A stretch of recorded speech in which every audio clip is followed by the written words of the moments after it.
Electrical energy and current. Electricity is central in our lives. This chapter will give you an excellent understanding of how it works.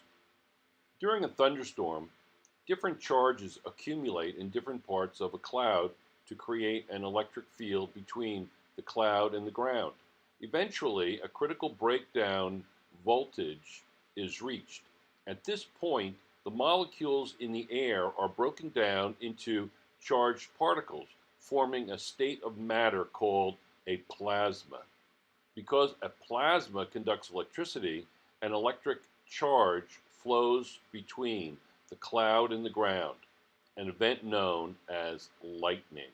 Plasma is the dominant form of matter in the universe. This photograph of a lightning storm was taken in southern Arizona in the United States. Lightning, a familiar sight to all students, can be used to clarify the concepts of potential difference, capacitance, and electrical breakdown. There are 4 sections in this chapter. Chapter 16, Overview. Electric potential introduces electric potential and defines potential difference. The potential energy associated with a charge in a uniform electric field is defined. This section also applies the concept of electric potential and potential difference to a battery in a circuit. Section 2, Capacitance, relates capacitance to the storage of electrical potential energy in the form of separated charges. Discusses the dependence of capacitance on the shape of the capacitor and the material between the plates of the capacitor, and calculates the energy stored by a capacitor. Next, section 3 and 4. Current and resistance, section 3. Establishes the concept of current as the rate of charge movement, discusses conventional current, drift velocity, and sources of current, and distinguishes between direct and alternating currents. This section also explores resistance in terms of both Ohm's law and the factors that affect resistance, and distinguishes between ohmic and non-ohmic materials. Electric power introduces electric power as the rate at which electrical energy is transferred, solves problems involving electric power and the cost of electric energy, and discusses why electric energy is transported at high potential differences. Knowledge to review. Vector addition gives a resultant vector that is equivalent to the added effects of each of the individual vectors.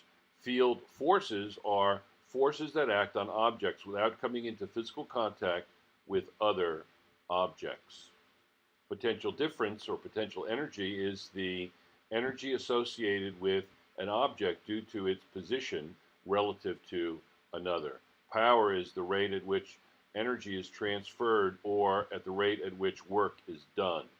Items to probe, vector addition and the superposition principle ask students to calculate the resultant force on an object experiencing 2 or 3 individual forces. Chapter preview. The chapter is broken into 4 sections. The first 2, presented here. Electric potential, section 1, is broken into electric potential energy and potential difference. Section 2 is broken into capacitors and charge storage and energy and capacitors. That's section 1, electric potential, and section 2, capacitance. Section 3 and 4, section 3, current and resistance, is broken into 3 sections: current and charge movement, drift velocity, and the third, resistance to current. The 4th section, electric power, is broken into sources and types of current and energy transfer. What to expect. In this chapter, you will learn about electric potential and electrical energy, and will learn about how capacitors can be used to store electrical energy. You will be introduced to electric current and resistance. The use of electric energy is universal in our modern society. An understanding of electrical energy and the factors that affect its rate of use can help us use electric power more wisely. Section 1, Electric Potential. There are three objectives. First, distinguish between electrical potential energy, electric potential, and potential difference. 2, solve problems involving electric energy and potential difference. 3, describe the energy conversions that occur in a battery. Electric potential energy. You have learned that when two charges interact, there is an electric force between them. As with gravitational force associated with an object's position relative to Earth, there is a potential energy associated with this force. This kind of potential energy is called electric potential energy. Electric potential energy associated with a charge due to its position in an electric field. Unlike gravitational potential energy, electric potential energy results from the interaction of two objects' charges, not their masses. Electric potential energy is a component of mechanical energy. Mechanical energy is conserved as long as friction and radiation are not present. As with gravitational and elastic potential energy, electrical potential energy can be included in the expression for mechanical energy. If a gravitational force, an elastic force, and an electric force are all acting on an object, the mechanical energy can be written as follows.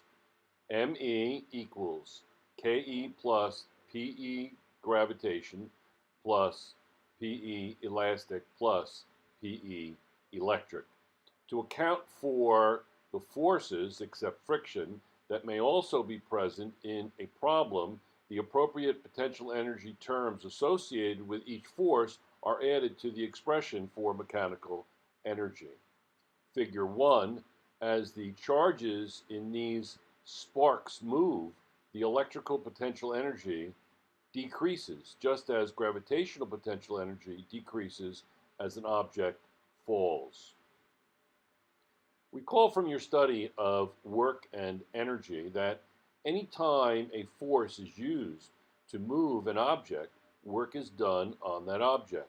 This statement is also true for charges moved by an electric force. Whenever a charge moves because of the electric field produced by another charge or a group of charges, work is done on that charge.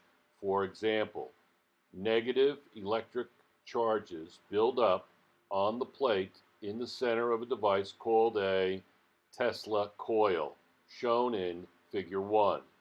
The electric potential energy associated with each charge decreases as the charge moves from the central plate to the walls and through the walls to the ground. Figure 2, a positive charge moves from point A to point B in a uniform electric field, and the potential energy changes as a result. Electrical potential energy can be associated with a charge in a uniform field. Consider a positive charge in a uniform electric field. A uniform field in a field that has the same value and direction at all points. Assume the charge is displaced at a constant velocity in the same direction as the electric field as shown in Figure 2. There is a change in the electrical potential energy associated with the charge's new position in the electric field. The change in the electrical potential energy depends on the charge Q, as well as the strength of the electric field E and the displacement D. It can be written as follows. The change in potential energy, delta PE, equals negative Q E D. The negative sign indicates that the electrical potential energy will increase if the charge is negative and decrease if the charge is positive. As with other forms of potential energy, it is the difference in electrical potential energy that is physically important. If the displacement in the expression above is chosen so that it is the difference in the direction of the field from the reference point or zero level, then the initial electrical potential energy is zero, and the expression can be rewritten as shown below. As with the other forms of energy, the SI units for electrical potential energy is the joule. Electric potential energy in a uniform electric field, that is, PE elastic equals negative QED. Electric potential energy equals negative charge times electric field strength times displacement from the reference point in the direction of the field. This equation is valid only for a uniform electric field, such as that between two oppositely charged parallel plates. In contrast, the electric field lines for a point charge are farther apart as the distance from the charge increases. Let's look at this equation one more time. So it's going to be PE elastic equals negative Q capital E D, where D is distance and E is electric field strength. Thus, the electric field of a point charge is an example of a non-uniform electric field. Electrical potential energy is similar to gravitational potential energy. When electrical potential energy is calculated, D is the magnitude of the displacement's component in the direction of the electric field. The electric field does work on a positive charge by moving the charge in the direction of E, just as Earth's gravitational field does work on a mass by moving the mass towards Earth. After such a movement, the system's final potential energy is less than its initial potential energy. A negative charge behaves in the opposite manner because a negative charge undergoes a force in the opposite direction. Moving a charge in a direction that is perpendicular to E is analogous to moving an object horizontally in a gravitational field. No work is done and the potential energy of the system remains constant. Potential difference. The concept of electrical potential energy is useful in solving problems, particularly those involving charged particles. But at any point in an electric field, as the magnitude of the charge increases, the magnitude of the associated electrical potential energy increases. It is more convenient to express the potential in a manner independent of the charge at that point, a concept called electrical or electric potential. Electric potential, the work that must be performed against electric forces to move a charge from a reference point to the point in question divided by the charge. That is the definition of electric potential. Electric potential. The electric potential at some point is defined as the electrical potential energy associated with a charged particle in an electric field divided by the charge of the particle. V equals PE electric divided by Q, or V equals potential energy or electric potential energy divided by charge. The potential at a point in the result of the fields due to all the other charges near enough and large enough to contribute force on a charge at that point. In other words, the electric potential is independent of the charge at that point. The force that a test charge at the point in question experiences is proportional to the magnitude of the charge. Potential difference is a change in electric potential. The potential difference,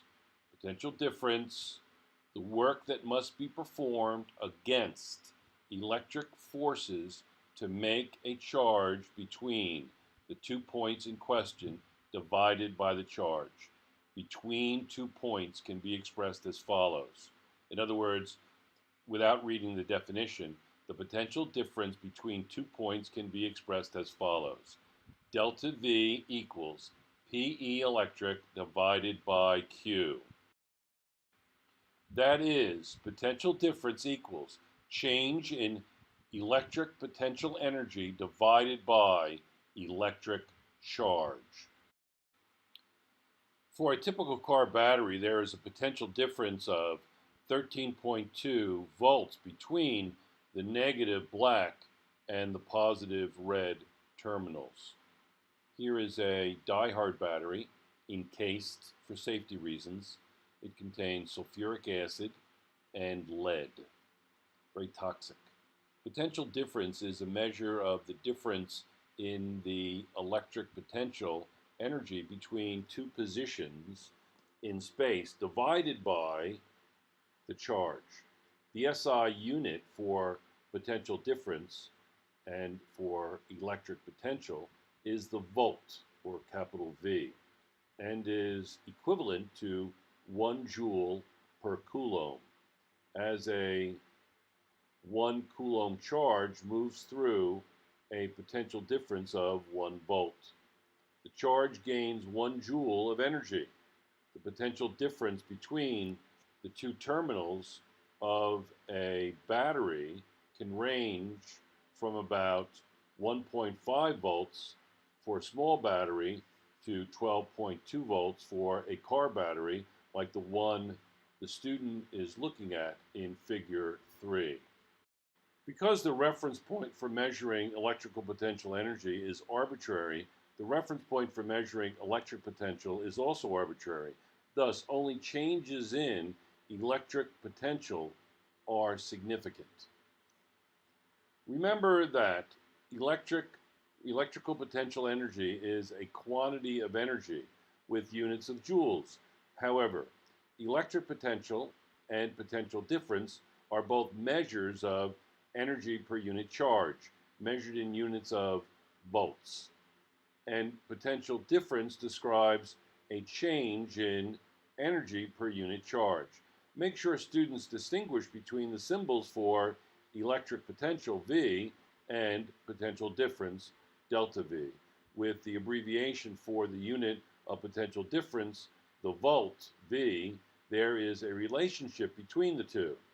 Because it is measured in volts, the symbol V is used for electric potential. The symbol delta V is used for a change in electric potential, or potential difference, which is sometimes referred to as voltage. You want to reread that again and look back on the last slide, maybe even reread that again to make things come together. The potential difference in a uniform field varies with the displacement from a reference point.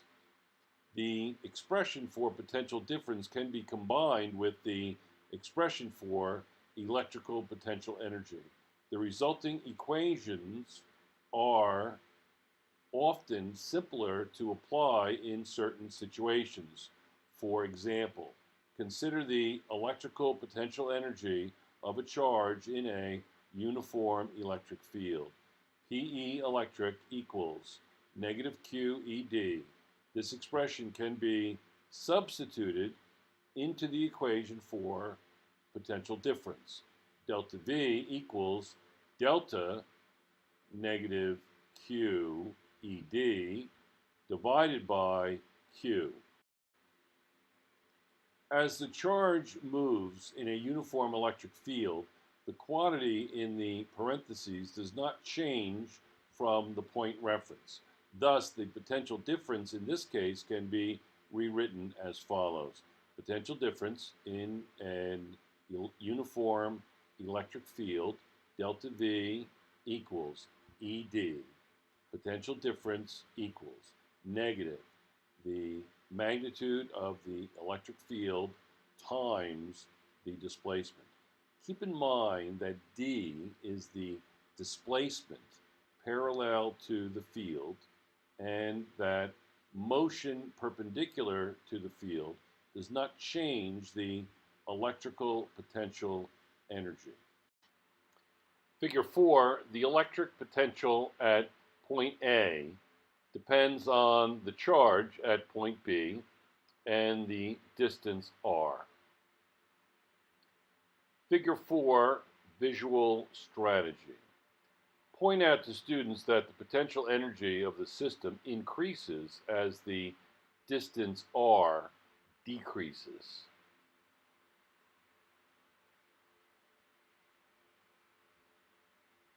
How would you modify the figure to make this case similar to gravitational potential? Gravitational potential. Change Q2 to a negative charge. When Q2 is negative and Q2 is positive, the potential energy of the system increases as the distance r increases. The reference point for potential difference near a point charge is often at infinity. To determine the potential difference between 2 points in the field of a point charge, first calculate the electric potential associated with each point.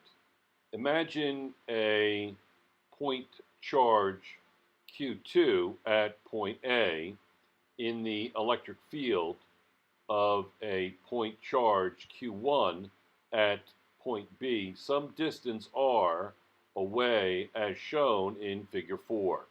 The electric potential at point A due to Q1 can be expressed as follows. VA equals potential energy electric divided by Q2 equals Kc times the quotient Q1 times Q2 divided by R times Q2, which equals Q1 over R divided by the constant Kc. Do not confuse the two charges in this example. The charge Q1 is responsible for the electric potential at point A. Therefore, an electric potential exists at some point in an electric field regardless of whether there is a charge at that point. In this case, the electric potential at a point depends on only two quantities. The charge responsible for the electric potential, in this case Q1, and the distance r from this charge to the point in question. Did you know a unit of energy commonly used in atomic and nuclear physics that is convenient because of its small size is the electron volt, E capital V. It is defined as the energy that an electron or proton gains when accelerated through a potential difference of 1 volt. 1 electron volt is equal to 1.60 times 10 to the negative 19 joules. That is an electron volt. To determine the potential difference between any two points near the point charge Q1, first note that the electric potential at each point depends only on the distance from each point to the charge Q1. If the two distances are R1 and R2, then the potential difference between these 2 points can be written as follows. VA equals Kc times Q1 over R2 minus Kc times Q1 over R1, which equals Kc times Q1 times the quantity 1 over R2 minus 1 over R1. If the distance between the points and Q1 is large enough, it is assumed to be infinitely far from the charge Q1. In that case, the quantity 1 over R1 is 0. The expression then simplifies to the following, dropping the subscripts.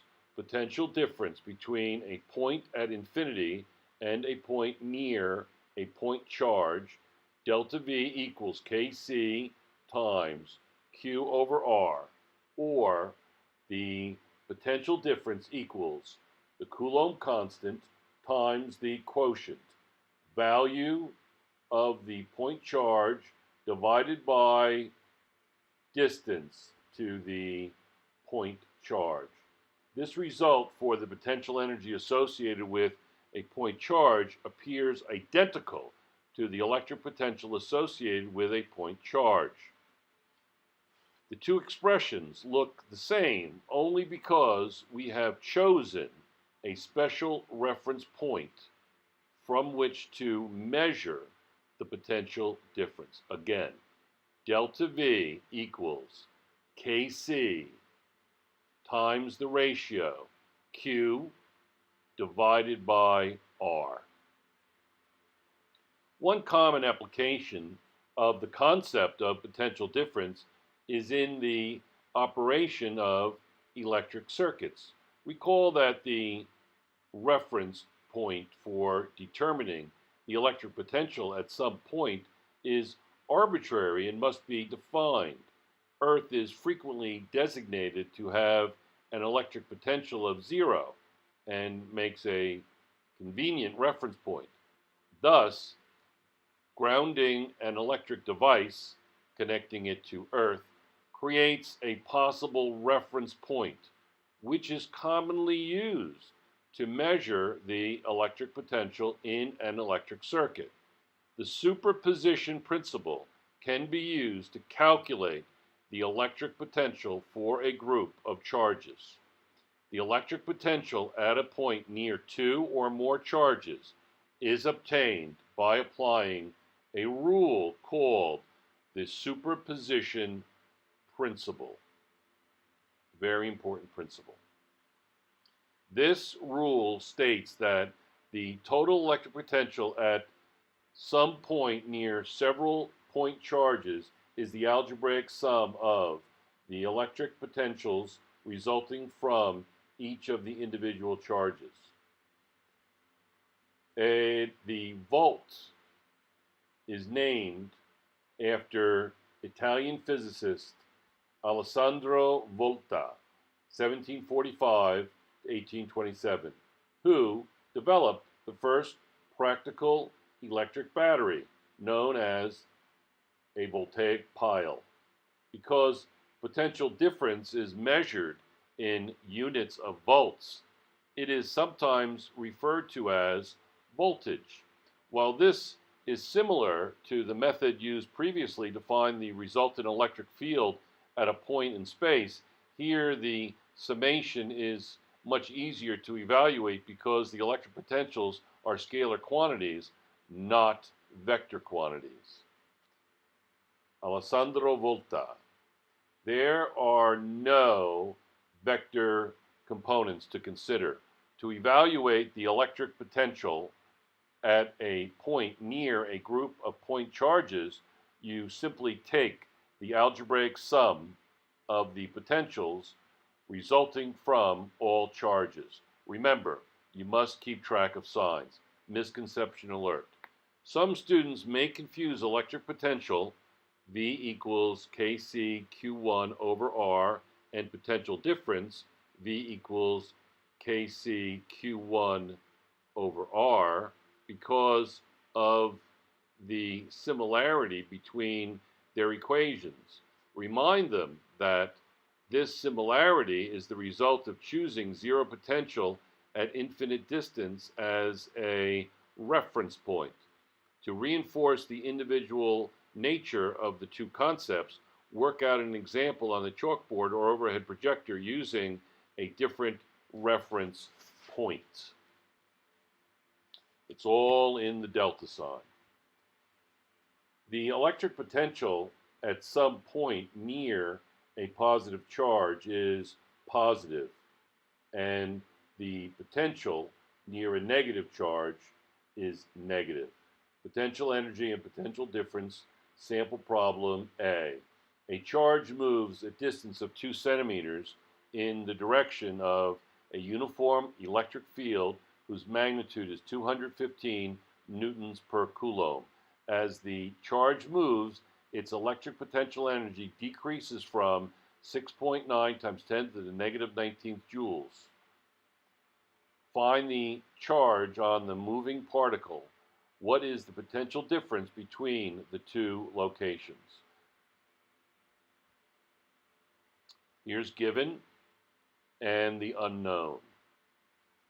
Now, we'll use these to plug into our formula, and we have the change in potential energy electric equals negative 6.9 times 10 to the negative 19th joules.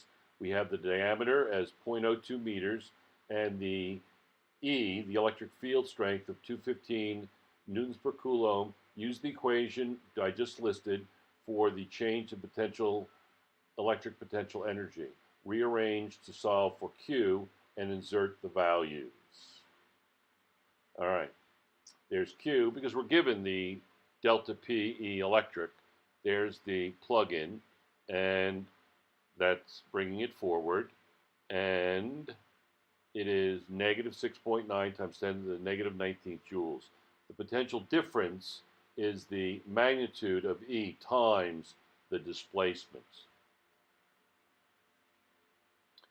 So delta V equals that expression, bringing it forward, and then remember that a Newton meter is equal to a joule, and that a joule per coulomb is a volt. Thus, potential difference is expressed in volts. Volta.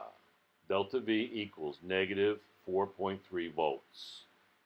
Number 1, as a particle moves 10 meters along an electric field of strength 75 newtons per coulomb, its electric potential energy decreases by 4.8 times 10 to the negative 16th joules. What is the particle's charge? Here's the equation, same as before. We're just going to be repeating the same problem over and over again. It's going to make sense. Just plug right in, and there's Q. So you just simply plug. I'm not even writing down what's given. I'm just plugging right in. What is the potential difference between the initial and final locations of the particle in problem 1? All right, so I want to refer back to what I just did in problem 1, and I want to determine the potential difference between the initial and final locations. So here's E and D. Delta V equals negative ED. And so the delta V is going to be 750 volts. That's negative 750 volts. Number 3, an electron moves 4.5 meters in the direction of an electric field of strength 325 newtons per coulomb. Determine the change in electrical potential energy. There is Q and D and E, and delta PE electric equals QED. I'm going to plug in, and then I have 2.3 times 10 to the negative 16 joules. A battery does work to move charges. A good illustration of the concepts of electric potential and potential difference is the way in which a battery powers an electrical apparatus such as a flashlight, a motor, or a clock. Misconception alert. A battery does not supply the charges that move all the way around a circuit. Rather, the battery does work on charges to increase their electric potential energy. Batteries provide a constant potential difference. which supplies charges with kinetic energy. A battery is an energy storage device that provides a constant potential difference between two locations called terminals inside the battery. A very, very important distinction. A battery is an energy storage device. Recall that the reference point for determining the electric potential at a location is arbitrary. For example, consider a typical 1.5 volt alkaline battery. This type of battery maintains a potential difference across its terminal such that the positive terminal has an electric potential that is 1.5 volts, higher than the electric potential of the negative terminal. If we designate that the negative terminal of the battery is at zero potential, the positive terminal would have a potential of 1.5 volts.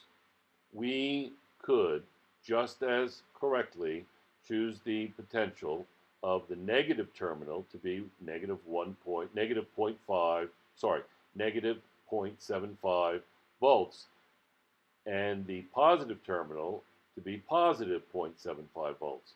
Inside a battery, a chemical reaction produces electrons, negative charges, that collects on the negative terminal of the battery.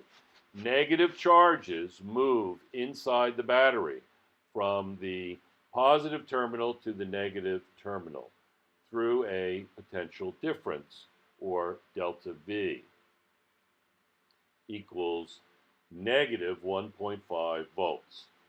The chemical reaction inside the battery does work on, that is, provides energy to the charges when moving them from the positive terminal to the negative terminal.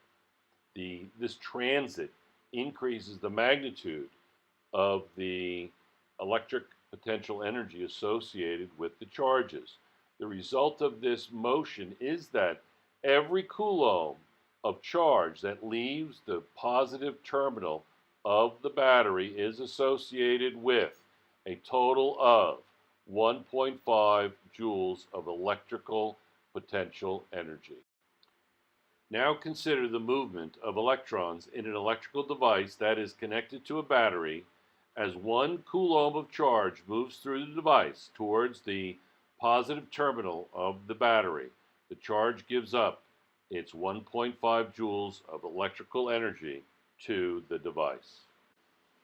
When the charge reaches the positive terminal, the charge's electrical potential energy is again zero. Electrons must travel to the positive terminal for the chemical reaction in a battery to occur. For this reason, a battery can be unused for a period of time and still have power available. Section review number 1. What is the difference between change in electrical potential energy and electrical potential energy?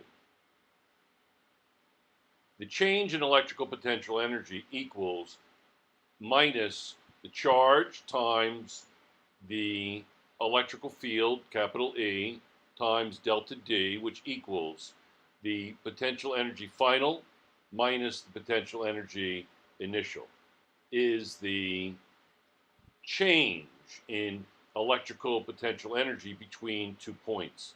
If the initial position is considered to be zero level, i.e. the initial potential energy equals zero, so the electrical potential energy equals the potential energy final, which equals negative QED. Number 2, in a uniform electric field, what factors does the electrical potential energy depend upon? Charge, electric field strength, and displacement in the direction of the field. Remember, electric field strength is designated by capital E. So charge is Q and electric field strength is capital E. Describe the conditions that are necessary for mechanical energy to be a conserved quantity. Mechanical energy is conserved in the absence of friction and radiation. Otherwise, except for those two things, it's completely conserved. Is there a single correct reference point from which all electrical potential energy measurements must be taken? I'll give you a hint. The planet Earth. No, any reference point can be used, but the initial position is typically used as the zero level to simplify calculations. What does the planet Earth have to do with it? Look it up. Section review number 5. A uniform electric field with a magnitude of 250 newtons per coulomb is directed in the positive x direction. A 12 microcoulomb charge moves from the origin to the point 20 centimeters and 50 centimeters. That's xy coordinate. What is the change in the electrical potential energy of the system as a result of the change in position of this charge? Okay, that's my electric field strength. That's the Q1 charge. That's the direction and the displacement in the direction of the field. Distance equals 20 centimeters. That's my equation, and I'm going to plug into that equation, and I'm going to solve. That's the delta E, delta PE. What is the change in the electrical potential energy in a lightning bolt if 35 coulombs of charge travel to the ground from a cloud 2 kilometers above the ground in the direction of the field? Assume the electric field is uniform and has a magnitude of 1 times 10 to the 6 newtons per coulomb. So, very simple problem. I'm going to list what I have, I'm going to list the equation, and then I'm going to plug into the equation, and I'm going to grind it out. Make sure that things are in newtons, coulombs, and meters, and it's going to be a lot of joules. The gap between electrodes in a spark plug is 0.060 centimeters. Producing an electric spark in a gasoline mixture requires an electric field of 3 times 10 to the 6 volts per meter. What minimum potential difference must be supplied by the ignition circuit to the car? When I would work on my car as a kid, we would have to set the gap of the spark plug. It had a mandatory gap that had to be put in. You can do it manually. And there's delta D, and that's E, the electric field strength. And notice that things have to be changed to meters. And I'm going to calculate, there's the equation. And you can see how I changed the centimeters to meters, and it's 1.8 times 10 to the third volts. A proton is released from rest in a uniform electric field with a magnitude of 8.0 times 10 to the fourth volts per meter. The proton is displaced 0.50 meters as a result. Find the potential difference between the proton's initial and final positions. Okay, so we're going to want to list what we have, try to identify what equation we need. The electric field strength is obvious. The delta D is given, and the Q is essentially a constant based on the problem. I'm going to plug in, and I'm going to get -4 times 10 to the fourth volts. And now find the change in electrical potential energy of the proton as a result of this displacement. So the charge is that of a proton, and I want to have, this is going to be the change in potential energy, and the delta PE equals -6.4 times 10 to the -15th joules. So kind of review on what you did. We actually solved for two things. So look back and see if that makes sense. In a thunderstorm, the air must be ionized by a high voltage before a conducting path for a lightning bolt can be created. An electric field of about 1 times 10 to the 6 volts per meter is required to ionize dry air. What would the breakdown voltage in air be if a thundercloud were 1.6 kilometers above ground? Assume that the electric field between the cloud and the ground is uniform. Okay, so as I'm talking, it's listing the equation and the givens. I'm already plugging in and pressing along, and there is the voltage, 1.6 times 10 to the 9 volts. Quite a lot of volts. It's in the order of billions of volts. Number 10, explain how electric potential and potential difference are related. What units are used for each one? Well, if I had a potential difference is the change in electric potential over a distance. Both have the same SI unit called the volt, capital V. Now, there's a reason for that. Why did they both have V? Well, if I have temperature or change in temperature, I'm still going to use degrees Celsius if I'm working in degrees Celsius or Kelvin or Fahrenheit, whatever. So if I have 5 degrees Celsius minus 1 degree Celsius, the answer is going to be 4 degrees Celsius. Critical thinking, number 11. Given the electric potential energy, how do you calculate electric potential? Well, it's an equation like anything else, very straightforward equation. And the voltage is the electric potential energy divided by Q, the charge. Critical thinking, why is electric potential a more useful quantity for most calculations than electric potential energy is? The plot thickens. Electric potential energy at a point depends on the charge located at that point, while the electric potential at any point is independent of the charge at that point. All right, on to the next section.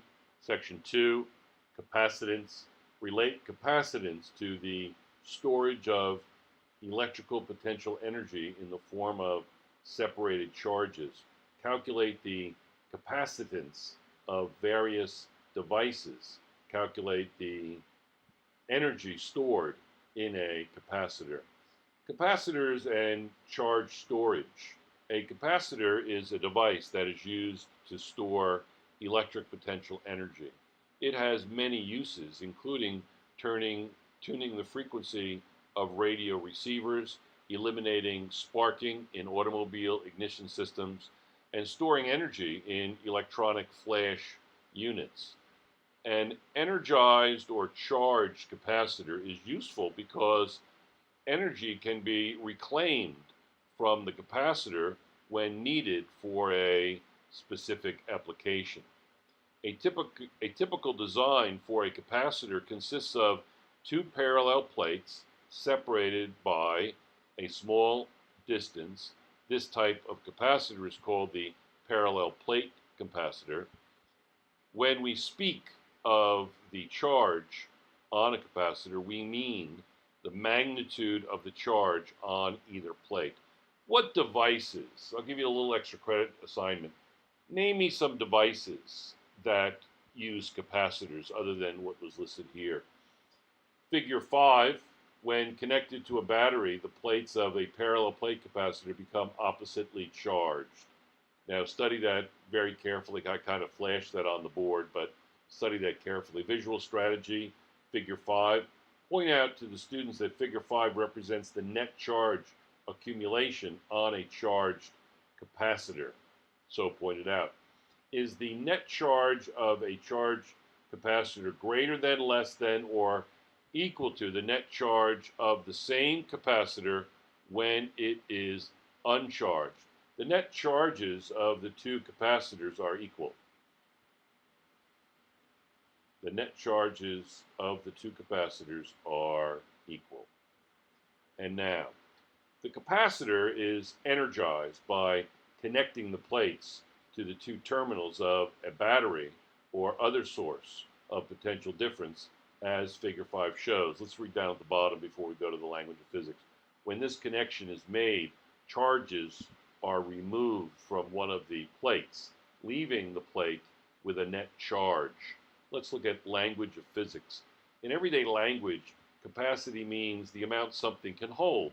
Capacitance in physics does not express how much charge a capacitor can hold. It expresses how much charge the capacitor plates have relative to the potential difference between the plates. The maximum charge that a capacitor can have depends on the breakdown potential.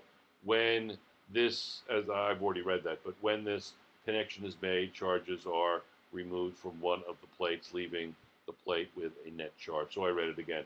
Anyway, name me some things, bring in a list of things that use a capacitor. Some very vital things use a capacitor, by the way. An equal and opposite amount of charge accumulates on the other plate. Charge transfer between the plate stops when the potential difference between the plates is equal to the potential difference between the terminals of the battery. This charging process is shown in figure 5b. Capacitance is the ratio of charge to potential difference. The ability of a conductor to store energy in the form of electrically separated charges is measured in the capacitance of the capacitor.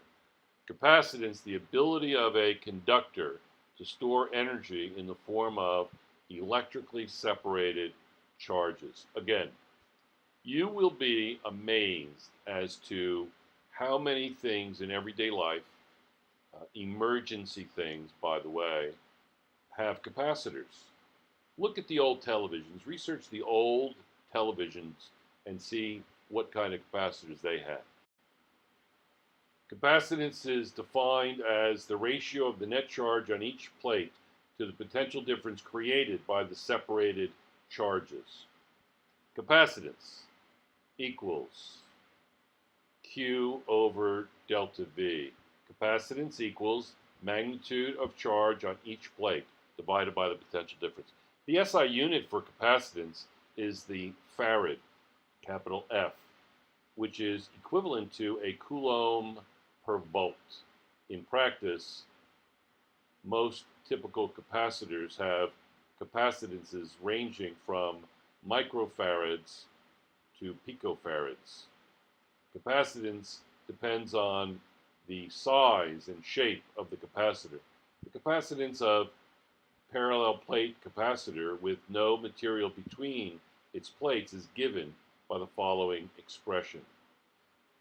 Capacitance for a parallel plate capacitor in a vacuum, C equals, or capacitance equals, permittivity of a vacuum times the ratio of area of one of the plates divided by the distance between the plates, or capacitance equals epsilon naught times area over distance.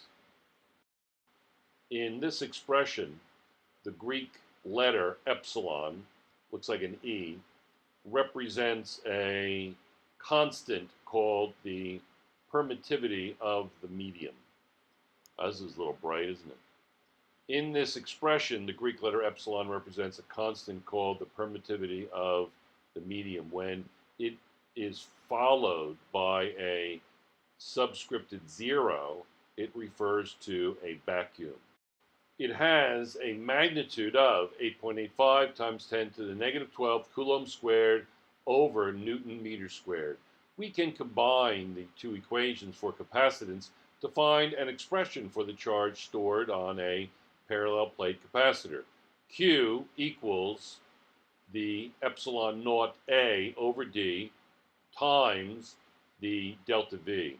This equation tells us that for a given potential difference, delta V, the charge on the plate is proportional to the area of the plates and inversely proportional to the separation of the plates. Suppose an isolated conducting sphere has a radius R and a charge Q. The potential difference between the surface of the sphere and infinity is the same as it would be for an equal point charge at the center of the sphere. So delta V equals Kc times the ratio Q over R. Substituting this expression into the definition of capacitance results in the following expression. C sphere equals Q over delta V, which equals R over Kc. This equation indicates that the capacitance of a sphere increases as the size of the sphere decreases. Because Earth is so large, it has an extremely large capacitance. Thus, Earth can provide or accept a large amount of charge without its electric potential changing too much. This is the reason why Earth is often used as a reference point for measuring potential difference in electric circuits. The material between a capacitor's plates can change its capacitance. So far, we have assumed that the space between the plates of a parallel plate capacitor is a vacuum. However, in many parallel plate capacitors, the space is filled with a material called a dielectric. Figure 6, the effect a dielectric is to reduce the strength of the electric field in a capacitor. Study that carefully. It's an excellent illustration. A dielectric is an insulating material such as air, rubber, glass, or wax paper. When a dielectric is inserted between the plates of a capacitor, the capacitance increases. The capacitance increases because the molecules in a dielectric can line up with the applied electric field, causing an excess negative charge near the surface of the dielectric at the positive plate and an excess positive charge near the surface of the dielectric at the negative plate. The surface charge on the dielectric effectively reduces the charge on the capacitor plates, as shown in Figure 6. Thus, the plates can store more charge for a given potential difference, according to the equation Q equals C delta V. If the charge increases and the potential difference is constant, the capacitance must increase. A capacitor with a dielectric can store more charge and energy for a given potential energy than can the same capacitor without dielectric. In this book, problems will assume that capacitors are in a vacuum with no dielectrics. Discharging a capacitor releases its charge. Once a capacitor is charged, the battery or other source of potential difference that charged it can be removed from the circuit. The two plates of the capacitor will remain charged unless they are connected with a material that conducts. Once the plates are connected, the capacitor will discharge. This process is the opposite of charging. The charges move back from one plate to another until both plates are uncharged, again, because this is the state of lowest potential energy. Discharging a capacitor releases its charge. Figure 7, a parallel plate capacitor, is often used in keyboards. Study it carefully, very interesting. One device that uses a capacitor is the flash attachment of a camera. A battery is used to charge the capacitor, and this stored charge is then released when the shutter release button is pressed to take a picture. One advantage of using a discharging capacitor instead of a battery to power a flash is that with a capacitor, the storage charge can be delivered to a flash bulb much faster, illuminating the subject at the instant more light is needed. Computers make use of capacitors in many ways. For example, one type of computer keyboard has capacitors at the base of its keys, as shown in Figure 7. Each key is connected to a movable plate, which represents one side of the capacitor. The fixed plate on the bottom of the keyboard represents the other side of the capacitor. When a key is pressed, the capacitor spacing decreases, causing an increase in capacitance. External electronic circuits recognize that a key has been pressed when its capacitance changes, because the area of the plate and the distance between the plates can be controlled. The capacitance and thus the electric field strength can also be easily controlled. What kind of computer keyboard is this? Is this a regular computer keyboard or what? Charge on a capacitor plate. A certain capacitor is designed so that one plate is large and the other is small. Do the plates have the same magnitude of charge when connected to a battery?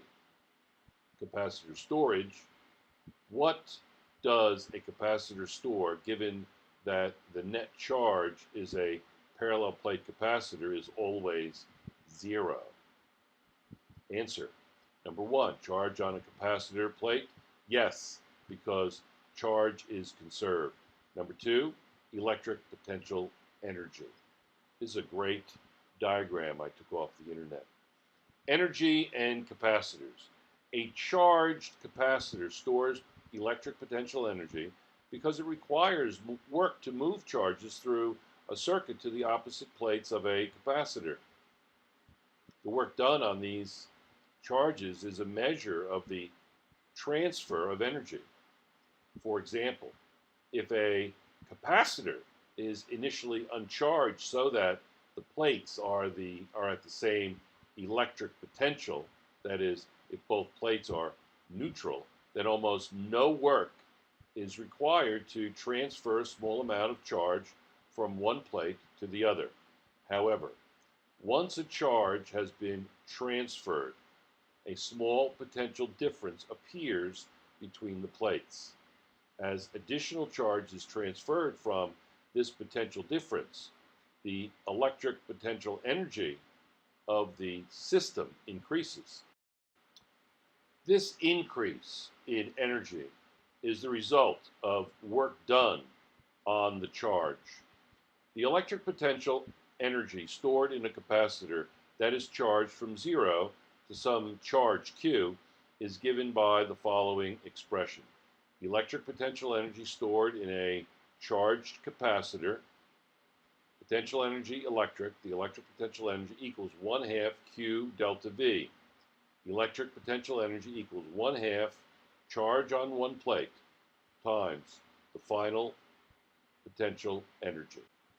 By substituting the definition of capacitance, C equals Q over delta V, we can see that these alternative forms are also valid. The potential electrical energy equals 1/2 C delta V squared. These results apply to any capacitor. In practice, there is a limit to the maximum energy or charge that can be stored because electrical breakdown ultimately occurs between the plates of a capacitor for a sufficiently large potential difference. So, capacitors are usually labeled with a maximum operating potential difference. Figure 8, the markings caused by electrical breakdown in this material look similar to the lightning bolts produced when air undergoes electrical breakdown to form a plasma of charged particles. Fascinating. Everybody knows what this is. Electrical breakdown in a capacitor is like a lightning discharge in the atmosphere. Figure 8 on the prior page shows a pattern created in a block of plastic resin that has undergone electrical breakdown. This book's problems assume that all potential differences are below the maximum. Here is a most excellent illustration. Sample problem B. A capacitor connected to a 12-volt battery holds 36 microcoulombs of charge on each plate. What is the capacitance of the capacitor? How much electrical potential energy is stored in the capacitor? Well, that sounds like two questions. So we have 12 volts in the battery, and we have 36 microcoulombs of charge on each plate. So what's given? That's 36 microcoulombs. That's Q. That's the big Q, or 3.6 times 10 to the negative fifth coulombs. We have the change in voltage, delta V, is 12 volts. The unknown that we want to calculate is going to be the capacitance and the PE electric. So to determine the capacitance, use the definition of capacitance. There's what we are given. There's the capacitance, the definition essentially, and we'll just simply divide it through. And it will be that. Microfarads, don't forget your label. To determine the potential energy, use the alternate form of the equation for potential energy of a charged capacitor shown on this page. Okay, so you're going to have to look back. It was actually not far back. It was very specific about alternate forms. So hopefully that you've remembered that, and you'll memorize things through using them a lot. There it is. PE electric equals 1/2 C delta V squared. Plug in, grind it out, and 2.2 times 10 to the negative fourth joules. B, practice B. Number 1, capacitance. A 4 microfarad capacitor is connected to a 12-volt battery. What is the charge on each plate of the capacitor? All right, that's what I'm given. That's my equation. Solve for Q. Rearrange the equation for capacitor. And there it is. That's Q. Okay. If this capacitor is connected to a 1.5 volt battery, how much electrical potential energy is stored? Aha. As they say when the plot's about to thicken, the plot's about to thicken. Try to think what you have.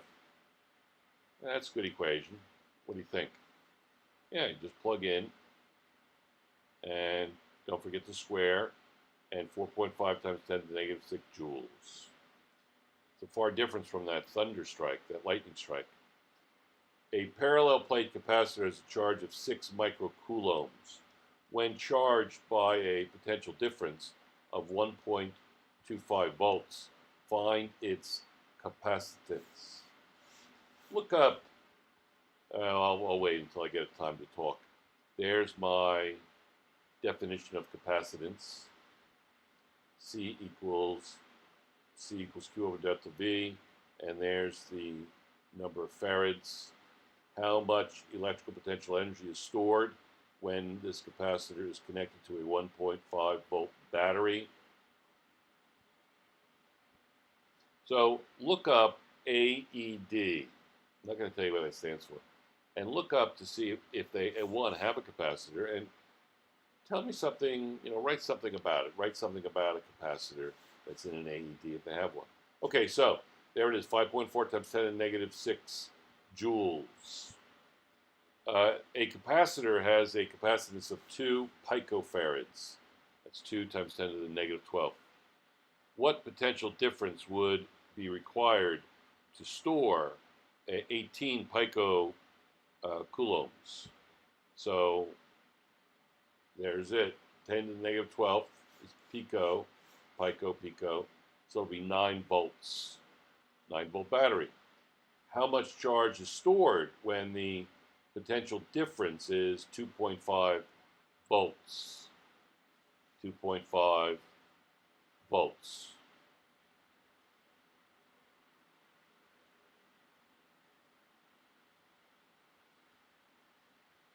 There's my equation.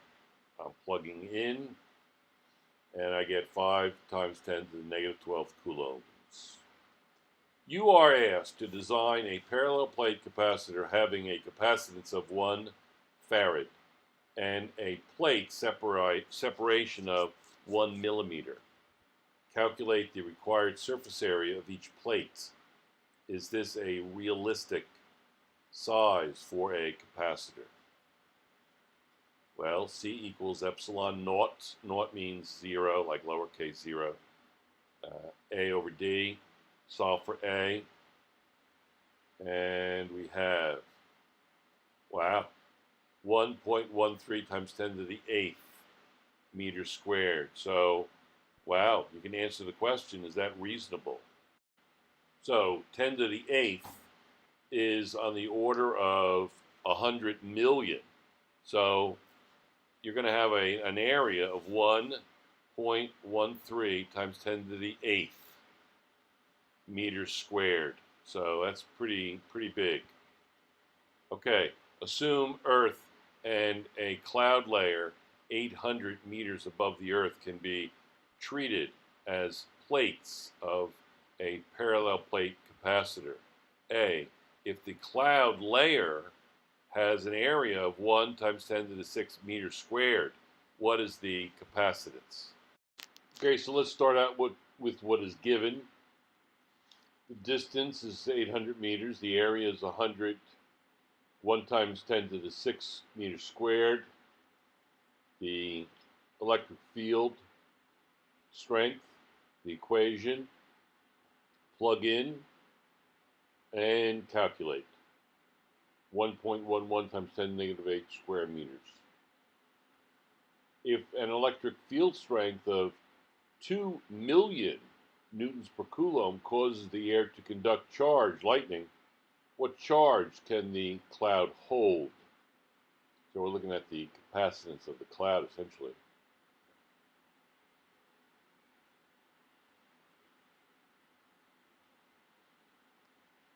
So we're going to use the equation that fits the data. And there it is. Negative 18 coulombs. Plus or minus 18 coulombs. Assume letter C, describe what must happen to its molecules for air to conduct electricity. The molecules and atoms must be broken down into charged particles, a plasma that can conduct electricity. A parallel plate capacitor has an area of 2 centimeters squared, and the plates are separated by 2 millimeters. What is the capacitance? Make sure everything is changed to meters, square meters, and linear meters. So that's the equation. Epsilon naught is a constant. And change the distance to meters. And the area has to be square meters. And there it is. 8.8 times 10 to the negative 13 farads. How much charge does this capacitor store when connected to a 6-volt battery? Q equals C delta V. There's A. A is 2 square centimeters. Convert to meters. 2 times 10 to the negative 4th meters squared. The distance is 2 millimeters, or 0.002 meters. And the change in voltage is 6 volts. So plug in. And Q is 5.3 times 10 to the negative 12 coulombs. A parallel plate capacitor has a capacitance of 1.35 picofarads. If a 12-volt battery is connected to this capacitor, how much electric potential energy would it store? Here we are. Put everything in. Make sure you change that to farads. From picofarads, that's 10 to the negative 12. 12 volts. There's the equation for potential energy. It says how much electrical potential energy would it store, and it will store 9.72 times 10 to the negative 11th joules. Critical thinking, explain why two metal plates near each other will not become charged until connected to a source of potential difference. Consider the following. As Bill Nye used to say, if there is no potential difference, there is no electric force to set charges in motion. All right, let's look at the next section. Here are the objectives. Section 3, current and resistance. Describe the basic properties of electric current and solve problems relating current, charge, and time. Distinguish between the drift speed of a charged carrier and the average speed of the charged carrier between collisions. Calculate resistance, current, and potential difference by using the definition of resistance. Distinguish between ohmic and non-ohmic materials and learn what factors affect resistance. The SI unit for current is the ampere, capital A. 1 ampere is equivalent to 1 coulomb of charge passing through a cross-sectional area in a time interval of 1 second. 1 ampere equals 1 coulomb per second.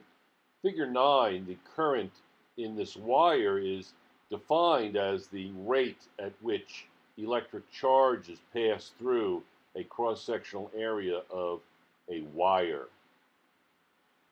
This is all relating to the definition of the amp, AMP.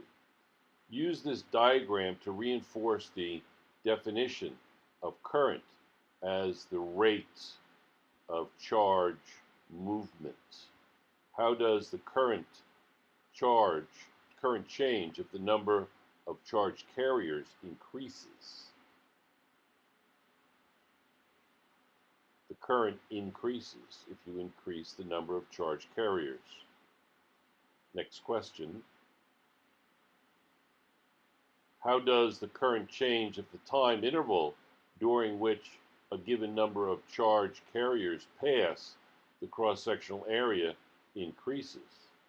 So if the time increases and it's coulomb per second, then the current will decrease. Okay. Next. Current and charge movement. Although many practical applications and devices are based on the principles of static electricity, electricity did not become an integral part of our daily lives until scientists learned to control the movement of electric charge, known as current. Electric current power our lights, radios, television sets, air conditioners, and refrigerators. You could add many things to that list. Currents are also used in automobile engines, travel through miniature components to make up the chips of computers, and perform countless other invaluable tasks. Electric currents are even part of the human body. The spinal cord, the nervous system.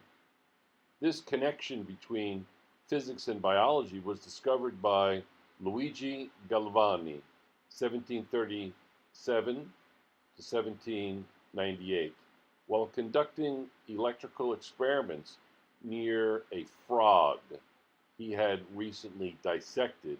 Galvani noticed that electrical sparks caused the frog's leg to twitch and even convulse. Misconception alert. Some students may think that electric current is the flow of electrical energy. Explain the current refers to the movement of matter, not the movement of energy. Anyway, back to the frog. After further research, Galvani concluded that electricity was present in the frog. Today, we know that electric currents are responsible for transmitting messages between body muscle and the brain. In fact, every function involving the nervous system is initiated by electrical activity. Current is the rate of charge movement. A current exists whenever there is a net movement of electric charge through a medium. To define current more precisely, suppose electrons are moving through a wire as shown in Figure 9. The electric current is the rate at which these charges move through the cross section of the wire. Electric current, the rate at which electric charges pass through a given medium. If delta Q is the amount of charge that passes through this area in a time interval, delta T, then the current I is the ratio of the amount of charge to the time interval. Note that the direction of current is opposite the movement of the negative charges. We will further discuss this detail later in this section. Electric current I equals delta Q over delta T. Electric current equals charge passing through a given area divided by time interval. So the current equals the quotient delta Q over delta T, or I equals the ratio of the change in charge over the change in time. Very important equation, will help when you study Ohm's law. The SI unit for current is the ampere. 1 ampere is equivalent to 1 coulomb of charge passing through a cross-sectional area in a time interval of 1 second. 1 amp equals 1 coulomb per second. The sample problem C, potential energy and potential difference. The current of a light bulb is 0.835 amps. How long does it take for a total charge of 1.67 coulombs to pass through the filament of the bulb? All right, as I speak, things are developing rapidly, given delta Q and I. Now, the unknown is the time. So you're going to go back to the equation where I was equal to the ratio of delta Q over T. Use the definition of electric current rearranged to solve for the time interval. So we're going to list that equation, and then we're going to solve for T. Remember that equation several slides back? Well, just simply solve for T, and there you have it. We're going to plug in now, and it's 1.67 coulombs divided by 0.835 amps, and that equals 2 seconds. If the current in a wire of a CD player is 5 milliamps, how long would it take for 2 coulombs of charge to pass through a cross-sectional area of this wire? The plot's thickening once again. There is the equation. I plug in. I didn't even list what I had. 400 seconds, is it's all right there, and it's very simple equations. In a particular television tube, the beam current is 60 microamps. How long does it take for 3.75 times 10 to the 14th electrons to strike the screen? Hint, recall that an electron has a charge of negative 1.60 times 10 to the negative 19th coulombs. So we want to calculate the how long it takes for the electrons, for that many electrons, 3.75 times 10 to the 14th electrons to strike the screen. So there's the equation. Again, we're looking for how long, we're looking for time. And we're using that equation, but we have n to deal with now because it's the number of electrons. So I'm putting in a conversion factor, and I get 1 second. If a metal wire carries a current of 80 milliamps, how long does it take for 3 times 10 to the 20th electrons to pass a given cross-sectional area of the wire? There's the equation. Again, I just listed it because the equation has already been used 3 times before. There's what's given, the number of electrons and the current, the charge of an electron, and I'm going to plug in delta T, and I get 620 seconds. The compressor on an air conditioner draws 40 amps when it starts up. If the startup time is 0.5 seconds, how much charge passes a cross-sectional area of the circuit in this time? So that's the equation, but it says how much charge. So I'm going to have to change the equation around a little bit, and I need the charge. So I'm going to multiply I times delta T. I'll plug in, and I get 2 times 10 to the 1, so 20 coulombs. It's quite a lot. A total charge of 9 microcoulombs passes through a cross-sectional area of a nichrome wire in 3.5 seconds. What is the current in the wire? What is the current in the wire? So I'm looking for I now because it says what is the current. I'm given the delta Q. Remember, you're changing that to coulombs. I have the time, and I have my delta Q2. I have my charge of my electron, and I'm ready to rock and roll. It's a longer problem than just A, so this is going to be 2.6 times 10 to the negative 3 amps. So I'll put that there, the answer to A. B is how many electrons pass through the cross-sectional area in 10 seconds. So that's the electron, that's the equation. And that is the plug-in, and N is 1.60 times 10 to the 17th electrons. C, if the number of charges that pass through the cross-sectional area during the given time interval doubles, what is the resultant current? What is the resultant current? So there's my given in total. There's my equation. And substitute 2 delta Q1 for delta Q2, plug in, and you get 5.1 times 10 to the negative 3 amps. Conventional current is defined in terms of positive charge movement. The moving charges that make up a current can be positive, negative, or a combination of the two. In a common conductor, such as copper, current is due to the motion of negatively charged electrons because the atomic structure of solid conductors allows the electrons to be transferred easily from one atom to the next.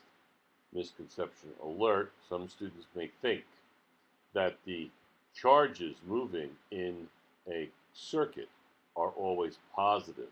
Stress that the charge carriers can be positive, negative, or a combination of the two. In contrast, the protons are relatively fixed inside the nucleus of the atom. In certain particle accelerators, a current exists when positively charged protons are set in motion. Many students have the misconception that charge carriers move at the speed of light.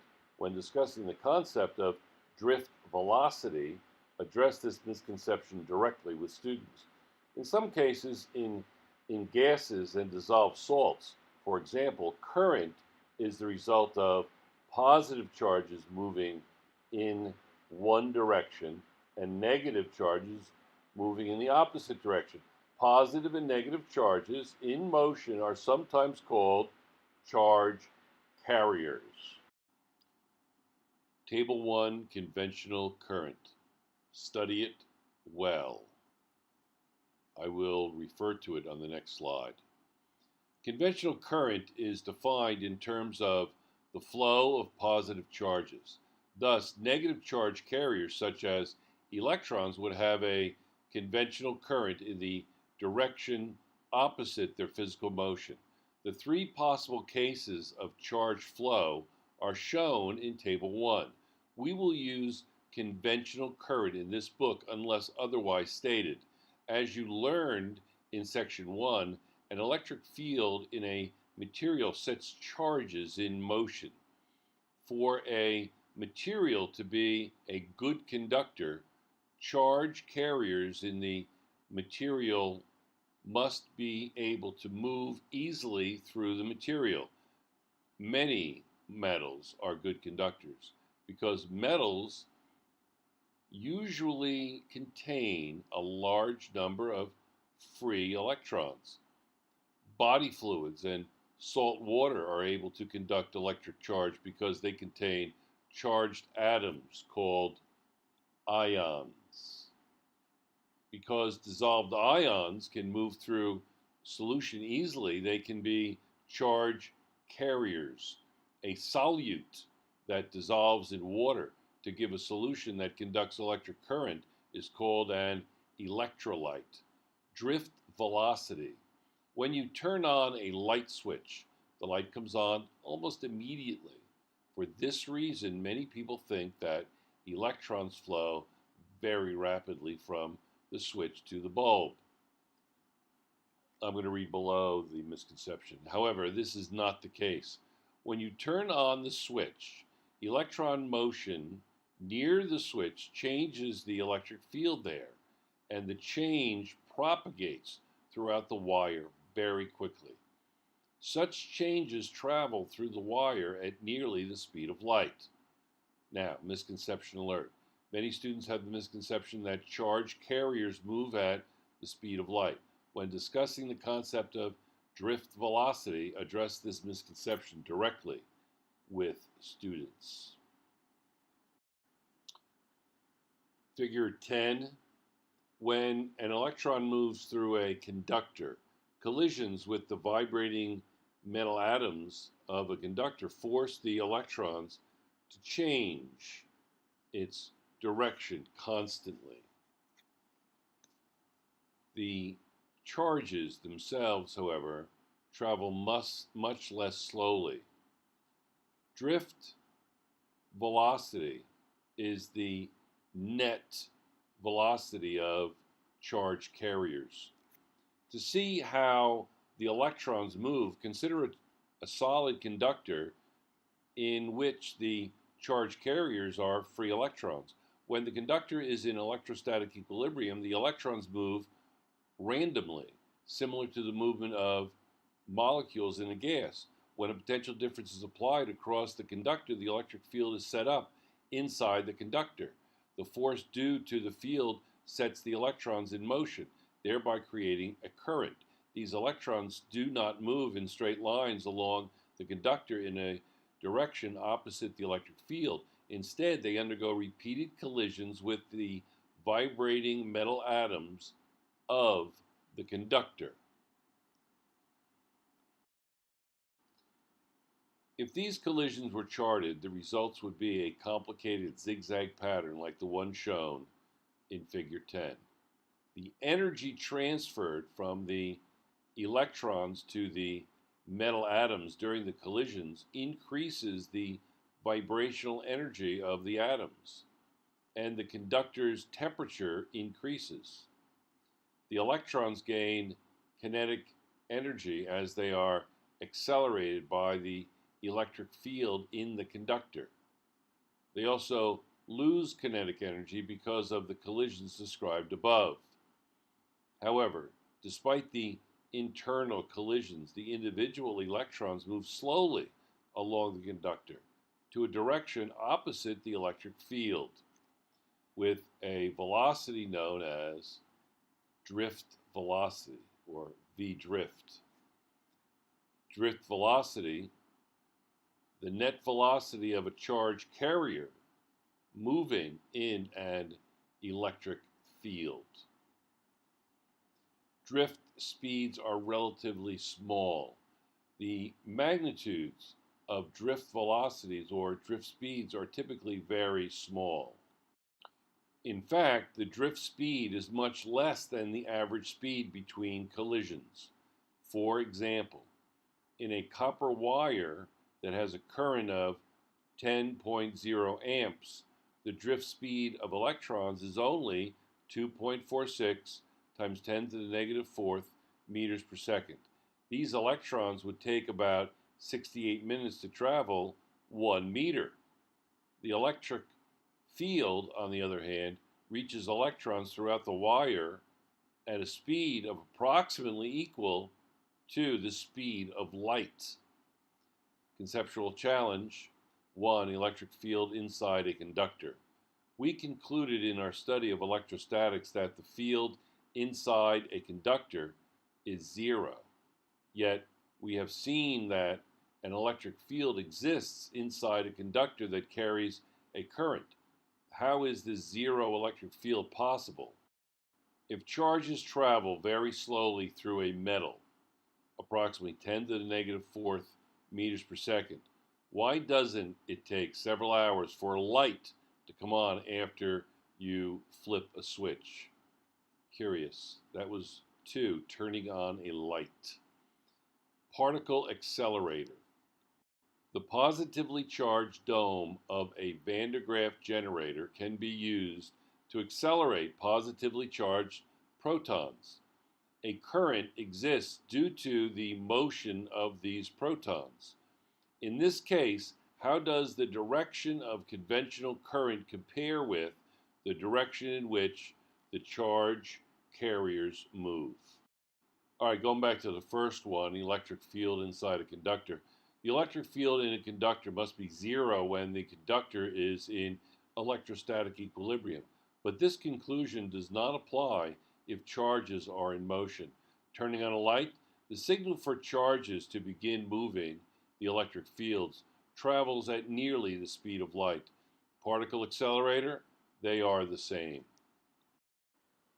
Resistance to current. When a light bulb is connected to a battery, the current in the bulb depends on the potential difference across the battery. For example, a 9-volt battery connected to a light bulb generates a greater current than a 6-volt battery connected to the same bulb. Some students may develop the idea that resistance is a variable that can change, like force or acceleration. Emphasize that the resistance of an object is more or less, assuming temperature remains constant.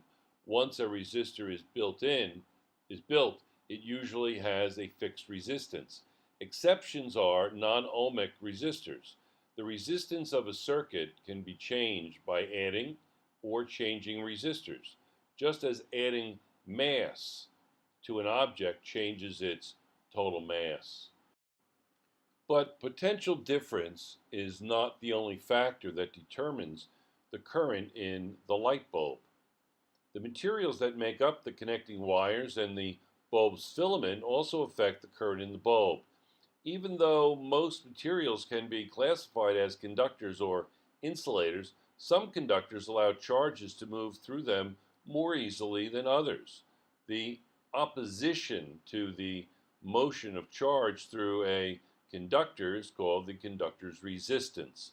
Resistance, the opposition presented to electric current by a material or device. Or, as the Borg used to say, resistance is futile. Quantitatively, resistance is defined as the ratio of potential difference to current as follows. Resistance, R equals delta V over I. Resistance equals potential difference divided by current. The SI unit for resistance, the ohm, is equal to 1 volt per ampere and is represented by the Greek letter omega. Resistance is constant over a range of potential differences. For many materials, including most metals, experiments show that the resistance is constant over a wide range of applied potential differences. This statement, known as Ohm's law, is known for George Simon Ohm, 1789 to 1854, who was the first to conduct a systematic study of electrical resistance. Mathematically, Ohm's law is stated as follows. The quotient delta V over I equals a constant. As can be seen by comparing the definition of resistance with Ohm's law, the constant of proportionality in Ohm's law equation is resistance. It is common practice to express Ohm's law as V, or delta V, equals IR. Ohm's law does not hold for all materials. Ohm's law is not a fundamental law of nature, like the conservation of energy or the universal law of gravitation. Some students may develop the idea that resistance is a variable that can change, like force or acceleration. Emphasize that the resistance of an object is more like mass, assuming temperature remains constant. Once a resistance is built, it usually has a fixed resistance. Exception are non-ohmic resistors. The resistance of a circuit can be changed by adding or changing resistors, just as adding mass to an object changes its total mass. Figure 11a, the current potential difference curve of an ohmic material is linear, and the slope is the inverse of the material's resistance. Instead, it is a behavior that is valid only for certain materials.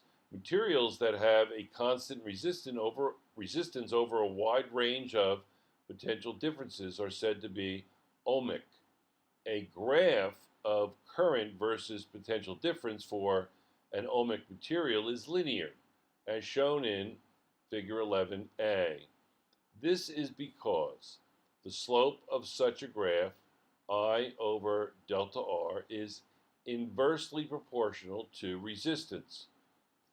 When resistance is constant, the current is proportional to the potential difference, and the resulting graph is a straight line. 11b, the current potential difference curve of a non-ohmic material is nonlinear. Important graph. Materials that do not function according to Ohm's law are said to be non-ohmic. Figure 11b shows a graph of current versus potential difference for a non-ohmic material. In this graph, the slope is not constant because resistance varies. Hence, the resulting graph is nonlinear. One common semiconducting device that is non-ohmic is a diode. Its resistance is small for currents in one direction and large for currents in the reverse direction. Diodes are used in circuits to control the direction of current. This book assumes that all resistors function according to Ohm's law unless stated otherwise. Table 2, factors that affect resistance: length, cross-sectional area, material, temperature, etc. So, very, very interesting. Good table. Resistance depends on length, area, material, and temperature. Earlier in this section, you learned that electrons do not move in straight line paths through a conductor. Instead, they undergo repeated collisions with the metal atoms. These collisions affect the motion of charges somewhat as a force of internal friction would. This is the origin of a material's resistance. Thus, any factors that affect the number of collisions will also affect the material's resistance. Some of these factors are shown in Table 2. Two of these factors, length and cross-sectional area, are purely geometric. It is intuitive that a longer length of wire provides more resistance than a shorter length of wire does. And here's figure 11 with both graphs put together individually for your consideration. Please study figure 11 carefully. I'll just leave this on for a few more seconds. Similarly, a wider wire allows a charge to flow more easily than a thinner wire does, much as a larger pipe allows water to flow more easily than a smaller pipe does. The material effects have to do with the structure of the atoms making up the material. Finally, for most materials, resistance increases as the temperature of the metal increases. When a material is hot, its atoms vibrate fast, and it is more difficult for an electron to flow through the material. Resistors can be used to control the amount of current in a conductor. One way to change the current in a conductor is to change the potential difference across the ends of the conductor. But in many cases, such as in household circuits, the potential difference does not change. How can the current in a certain wire be changed if the potential difference remains constant? According to the definition of resistance, if delta V remains constant, current decreases when resistance increases. Thus, the current in a wire can be decreased by replacing the wire with one of higher resistance. The same effect can be accomplished by making the wire longer or by connecting a resistor to the wire. Figure 12, resistors such as those here are used to control current. The colors of the bands represent a code for the values of the resistances. A resistor is a simple electrical element that provides a specified resistance. Figure 12 shows a group of resistors in a circuit board. Resistors are sometimes used to control the current in an attached conductor because this is often more practical than changing the potential difference or the properties of the conductor. Sample problem D, the resistance of a steam iron is 19 ohms. What is the current in the iron when it is connected across a potential difference of 120 volts? So V equals IR. So you're going to rearrange that equation. And given R, 19.0 ohms, delta V is 120 volts. And the unknown is current, I. So look at the equation. Use Ohm's law to relate resistance to potential difference and current.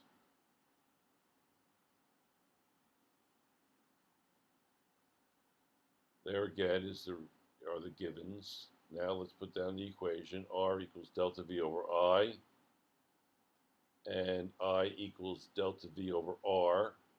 That sounds a little more appropriate for our purposes. So I is 6.32 amps. A 1.5 volt battery is connected to a small light bulb with a resistance of 3.5 ohms. What is the current in the bulb? So again, same problem essentially, looking for current given voltage and resistance. I equals delta V over R. So it's going to be 0.43 amps. A stereo with a resistance of 65 ohms is connected across a potential of 120 volts. What is the current in this device? Same problem. You're given voltage and resistance, and you want to calculate current.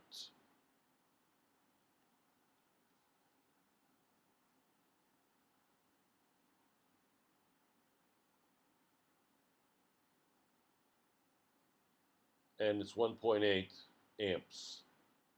Find the current of the following devices when they are connected across a potential difference of 120 volts. A hot plate with a resistance of 48 ohms. I'll just let this run.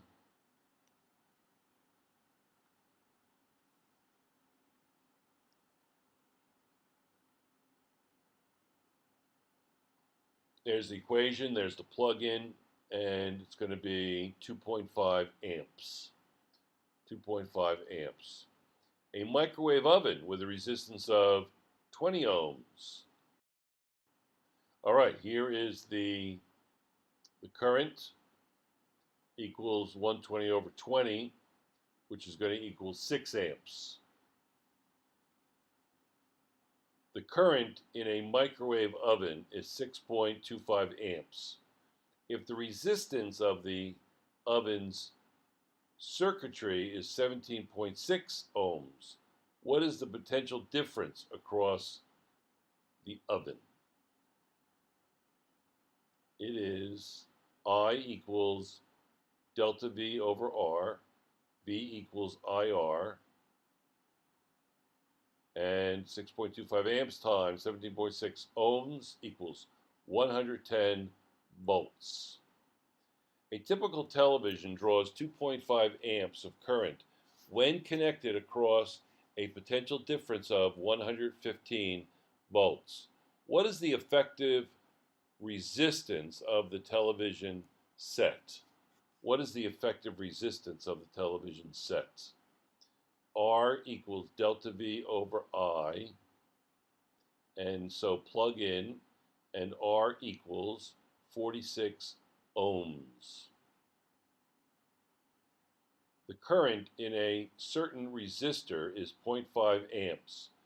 When it is connected to a potential difference of 110 volts, what is the current in the same resistor if A, the operating potential is 90 volts. So it's going to be R is going to be 220 ohms. And then the I is going to be 0.41 amps. The operating potential difference is 130 volts. 130 volts. There's the equation. I equals delta V over R. 130 over 220 is 0.59 amps. Salt water and perspiration lower the body's resistance. The human body's resistance to current is on the order of 500,000 ohms when the skin is dry. However, the body's resistance decreases when the skin is wet. If the body is soaked with salt water, its resistance can be as low as 100 ohms. This is because ions in salt water rapidly conduct electric charge. Such low resistances can be dangerous if a large potential difference is applied between parts of the body because current increases as resistance decreases. Currents in the body that are less than 0.01 amps either are imperceptible or generate a slight tingling feeling. Greater currents are painful and can disturb breathing, and currents above 0.15 amps disrupt the electrical activity of the heart and can be fatal. Perspiration also contains ions that conduct electric charge. In a galvanic skin response (GSR) test, commonly used as a stress test and as part of some so-called lie detectors. A very small potential difference is set up across the body.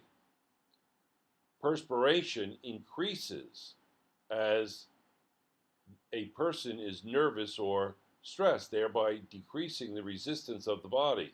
In GSR tests, a state of low stress and high resistance, or normal state, is used as a control, and a state of higher stress is reflected as a decreased resistance compared with the normal state.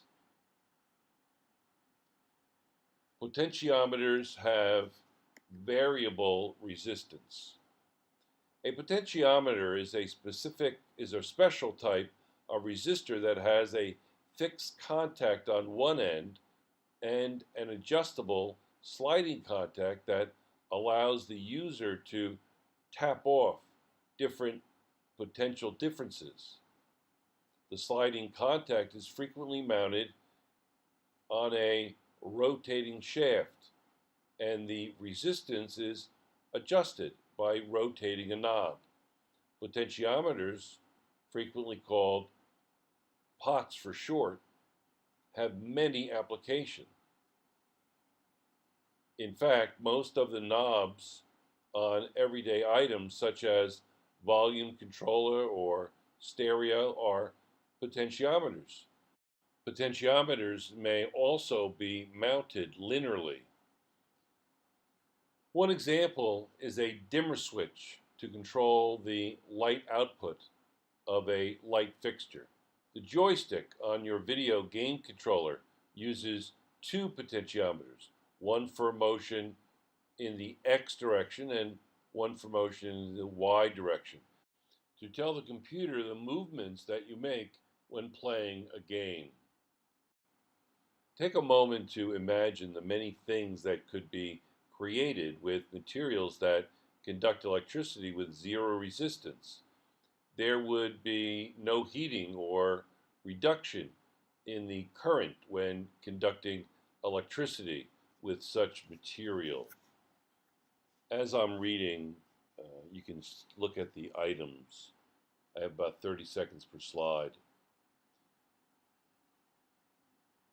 Here is you can go back to this. This is a historical development of superconductors.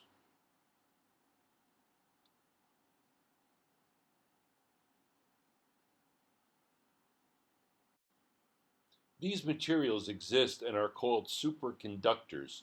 Superconductors have zero resistance below a certain temperature, called the critical temperature. This graph, you see how at 4.2 Kelvin the resistance drops significantly, absolutely significantly. I will refer to this graph in the reading several times. Just get a mental picture of this and look at where the critical temperature is, and look at the resistance below the critical temperature. It's nearly zero. Nearly zero. So I will be referring to this graph several times. The graph of resistance as a function of temperature for a superconductor resembles that of a normal metal at temperatures well above the critical temperature. But when the temperature is near or below the critical temperature, the resistance suddenly drops to zero, as the graph shows, the graph below shows. See, I'm referring to the graph. And I'm taking my time with this because I want you to look at the illustrations. This graph shows the resistance of mercury just above and below its critical temperature of 4.15 Kelvin. Today, there are thousands of known superconductors, including common metals such as aluminum, tin, lead, and zinc. Look at these. This is for like a subway, tramway, using for trains. However, for common metals that exhibit superconductivity, the critical temperature is extremely low, near absolute zero. For example, aluminum reaches superconductivity at 1.19 Kelvin. That's a little over 1 degree more than absolute zero. Unbelievable.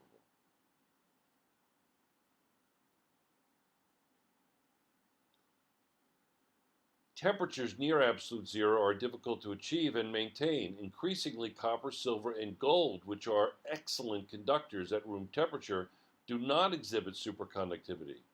An important recent development in physics is the discovery of high temperature superconductors. This goes back to your experience with chemistry. The excitement began with a 1986 publication by scientists at the IBM Zurich Research Laboratory in Switzerland. In this publication, scientists reported evidence for superconductivity at a temperature near 30 Kelvin, 30 K, as the plot thickens. More recently, scientists have found superconductivity at temperatures as high as 150 K. However, 150 K is still negative 123 degrees Celsius, which is much colder than room temperature. The search continues for a material that has superconducting qualities at room temperature. Here is a very nice illustration on what makes a conductor super. What makes it super?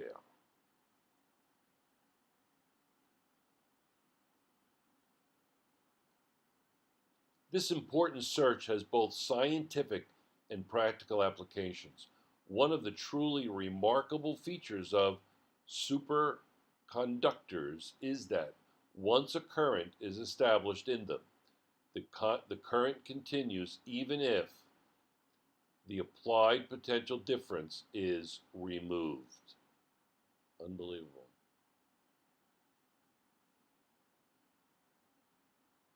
Here is the internal workings of the maglev train. Maglev train. In fact, steady currents have been observed to persist for many years in superconducting loops with no apparent decay. This feature makes superconducting materials attractive for a wide variety of applications. Watch the movie Avatar and learn some Na'vi. What was that about? Because electric currents produce magnetic effects, current in a superconductor can be used to float a magnet in the air over a superconductor. Excellent, excellent illustration.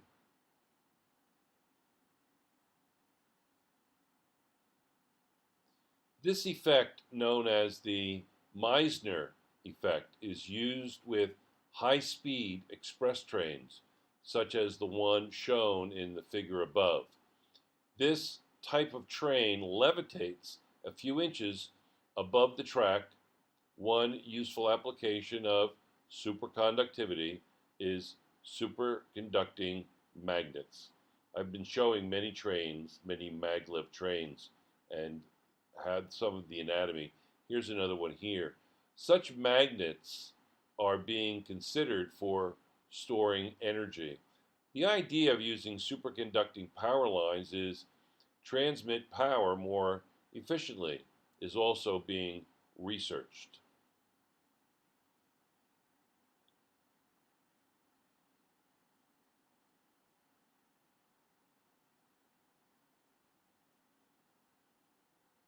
Modern superconducting electronic devices that consist of two thin film superconductors separated by a thin insulator have been constructed. They include magnetometers, magnet field measuring devices, and various microwave devices. And there is the maglev. Section review. Can the direction of conventional current ever be opposite the direction of charge movement? If so, when?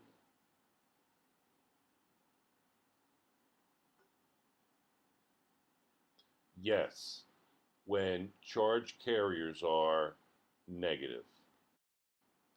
The charge that passes through the filament of a certain light bulb in 5 seconds is 3 coulomb. What is the current in the light bulb? There's the equation, delta Q over delta T. So it's going to be 3 over 5, which is 0.6, correct?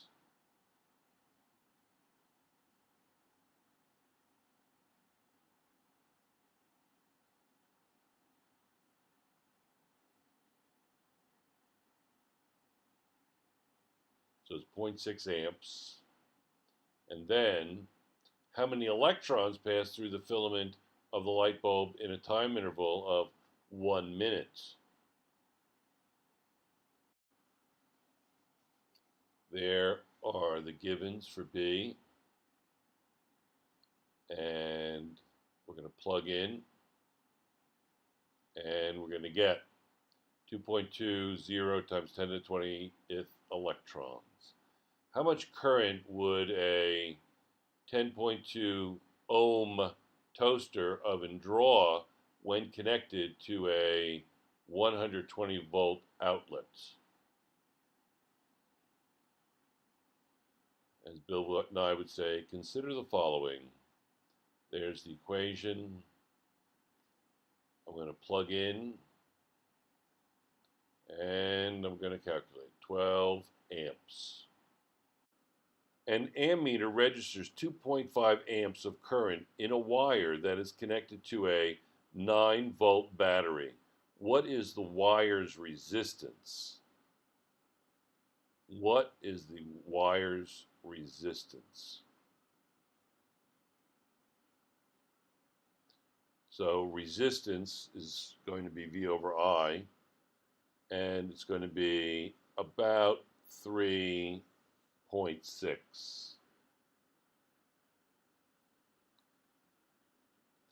In a particular diode, the current triples when the applied potential difference is doubled. What can you conclude about the diode?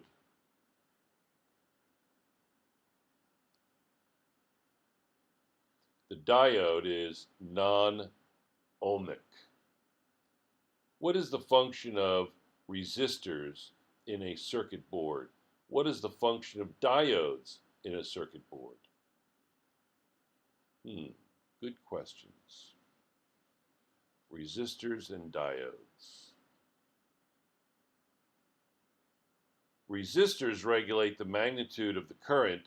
Diodes regulate the direction of the current. Excellent thought. Calculate the current in a 75 ohm resistor when a potential difference of 115 volts is placed across it. What will the current be if the resistor is replaced with a 47 ohm resistor?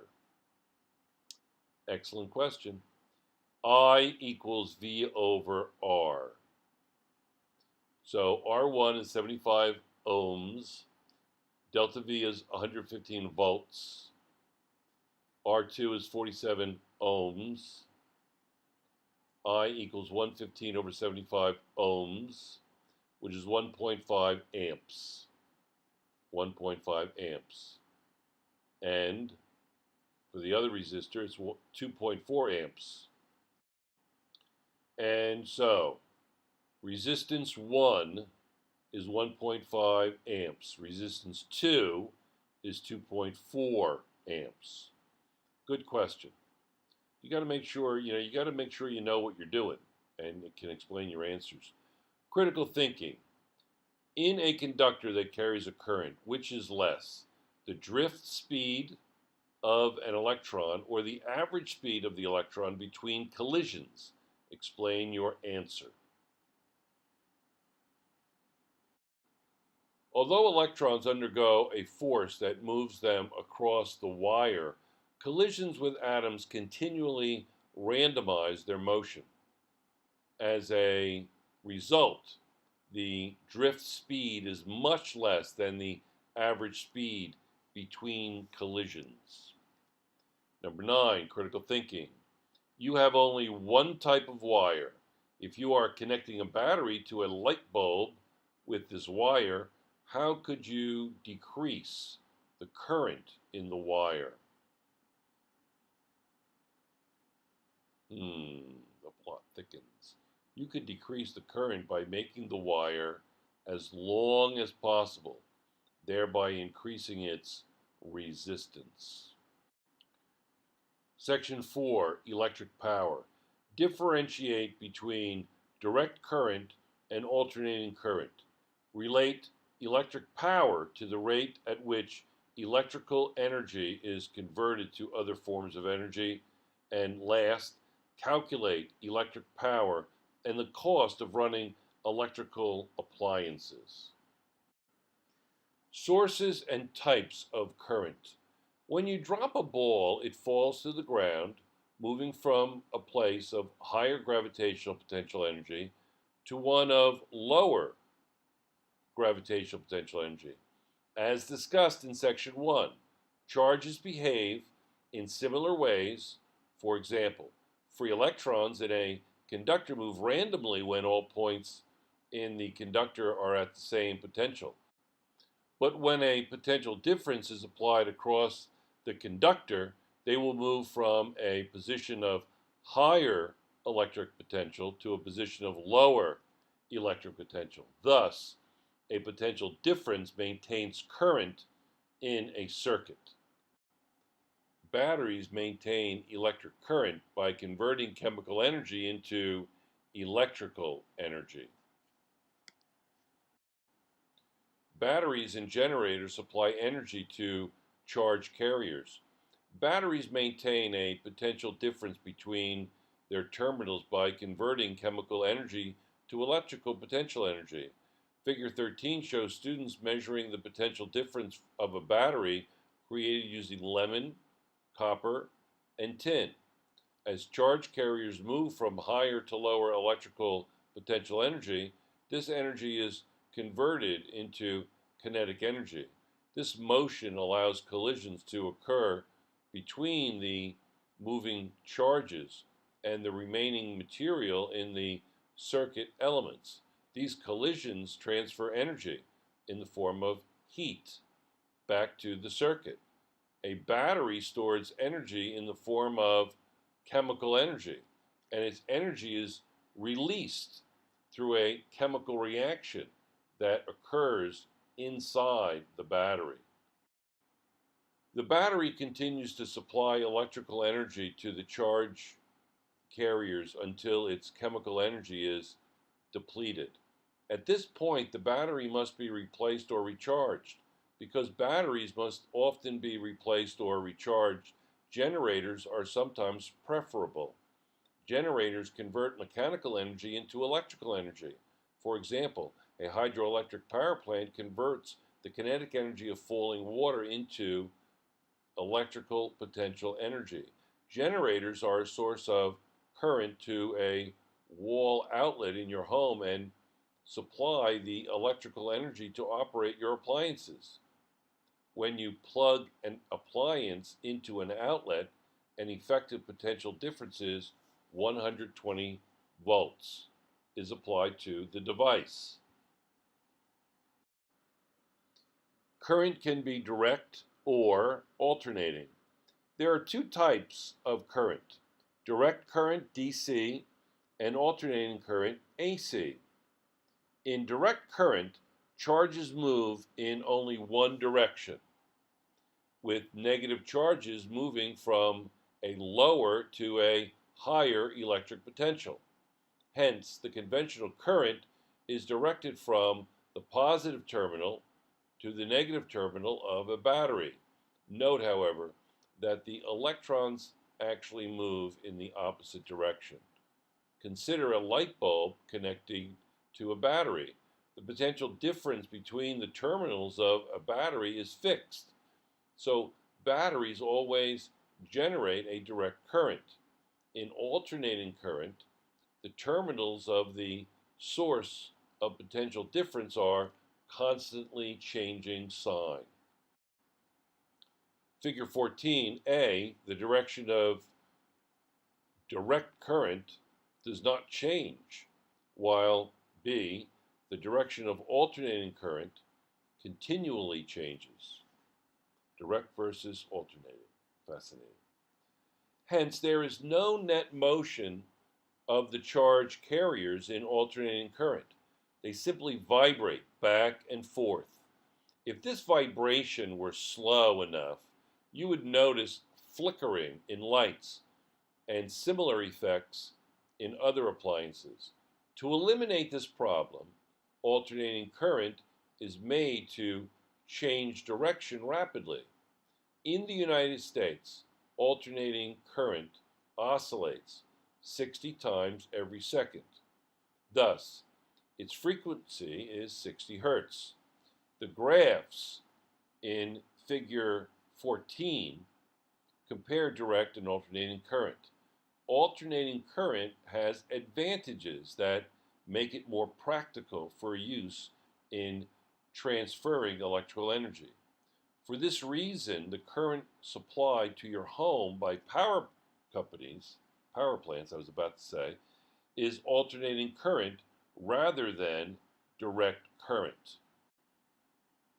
A charge leaves the battery at A with a certain amount of electrical potential energy. The charge loses this energy while moving from B to C, and then regains the energy as it moves through the battery from D to A.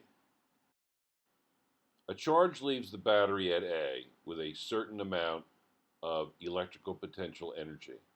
The charge loses this energy while moving from B to C, and then regains the energy as it moves through the battery from D to A. That is a continuation of 5A. That's a graph of what's going on inside the experimental setup that was illustrated in figure 15A. Here is 15A visual strategy. We're going to ask a question. Use an analogy with mechanical energy to help students understand the changes in electrical potential energy.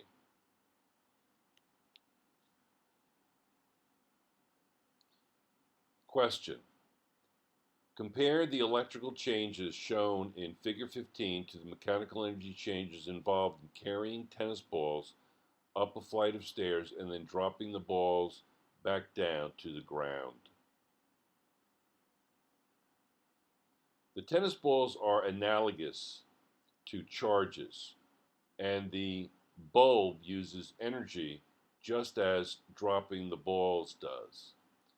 Charges moving through the battery are analogous to the balls being carried up the stairs. The battery increases electrical potential energy just as raising the balls increases gravitational potential energy. The movement of charge through the wire is analogous to the balls being carried horizontally because the potential energies do not change in either case. When a battery is used to maintain an electric current in a conductor, chemical energy stored in the battery is continuously converted to the electrical energy of the charge carriers. As the charge carriers move through the conductor, this electrical energy is converted to internal energy due to collisions between the charge carriers and other particles in the conductor.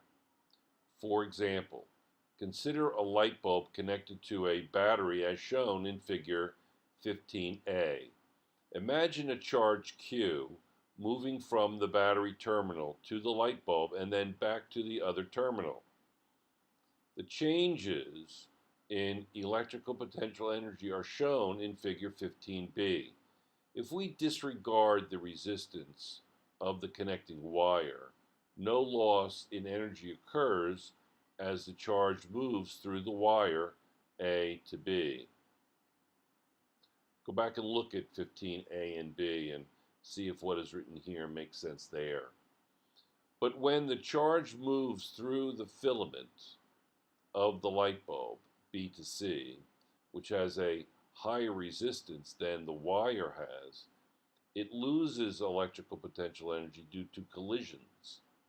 The electrical energy is converted into internal energy and the filament warms up and glows. When the charge first returns to the battery's terminal D, its potential energy is, by convention, zero, and the battery must do work on the charge. As the charge moves between the terminals of the battery D to A, its electrical potential energy increases by Q delta V, where delta V is the potential difference across the two terminals. The battery's chemical energy must decrease by the same amount. Electric power is the rate of conversion of electrical energy. Earlier in the text, power was described as the rate at which work is done. Electric power, then, is the rate at which charge carriers do work. Put another way, electric power is the rate at which charge carriers convert electrical potential energy to non-electrical forms of energy. Power equals watts divided by change in time, which equals the change in potential energy divided by time. Potential difference is the change in potential energy per unit charge. Delta V, change in potential difference, equals the change in potential energy divided by the charge. This equation can be rewritten in terms of potential energy. Delta PE equals Q delta V. We can then substitute this expression for potential energy into the equation for power. Delta PE equals Q delta V, P equals delta PE over delta T, which equals Q delta V over delta T. Because current I is defined as the rate of charge movement, Q over delta T, we can express electric power as current multiplied by potential difference. So electric power will be P equals I delta V, or electric power equals current times potential difference. Because delta V equals IR, or the change in voltage, equals current times resistance for ohmic resistors, we can express the power dissipated by a resistor in the following alternate forms. P equals I delta V equals I times IR, which equals I squared R. So P equals I squared R, P equals I delta V, and then you put delta V over R times delta V, which equals delta V squared over R. So I can reduce that to P equals delta V squared over R. Now, the conversion of electrical energy to internal energy in a resistant material is called Joule heating, also often referred to as I squared R loss. A 1050 watt electric toaster operates on a household circuit of 120 volts. What is the resistance of the wire that makes up the heating element of the toaster? All right, take your time. Maybe come up with an equation. There's an equation. Change in voltage squared over R. Excellent. Solve for R. Rearrange the equation.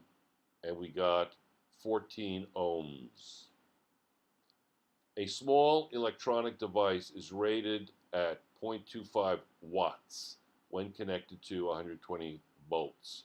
What is the resistance of this device? What is the resistance of the device? So R equals delta V squared over P, and then I plug in, and I get 58,000 ohms. A calculator is rated at 0.1 watts and has an internal resistance of 22 ohms. What battery potential difference is required for this device?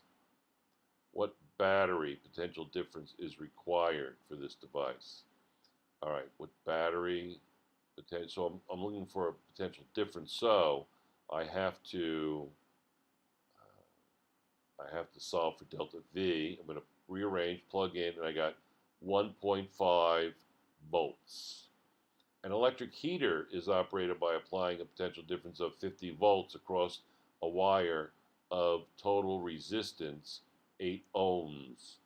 Find the current in the wire. Find the current. So find I. Find the current in the wire and the power rating of the heater. I need to find the power rating. So I equals V over R. So it's going to be I is 6.25. Excellent. 6.25 amps. Excellent. And then I have R equals delta V squared over P. Rearrange that for P. Plug in, and I get 312 watts. What would the current in the heater in problem 4 be if the wire developed a short and the resistance was reduced to 0.100 ohms?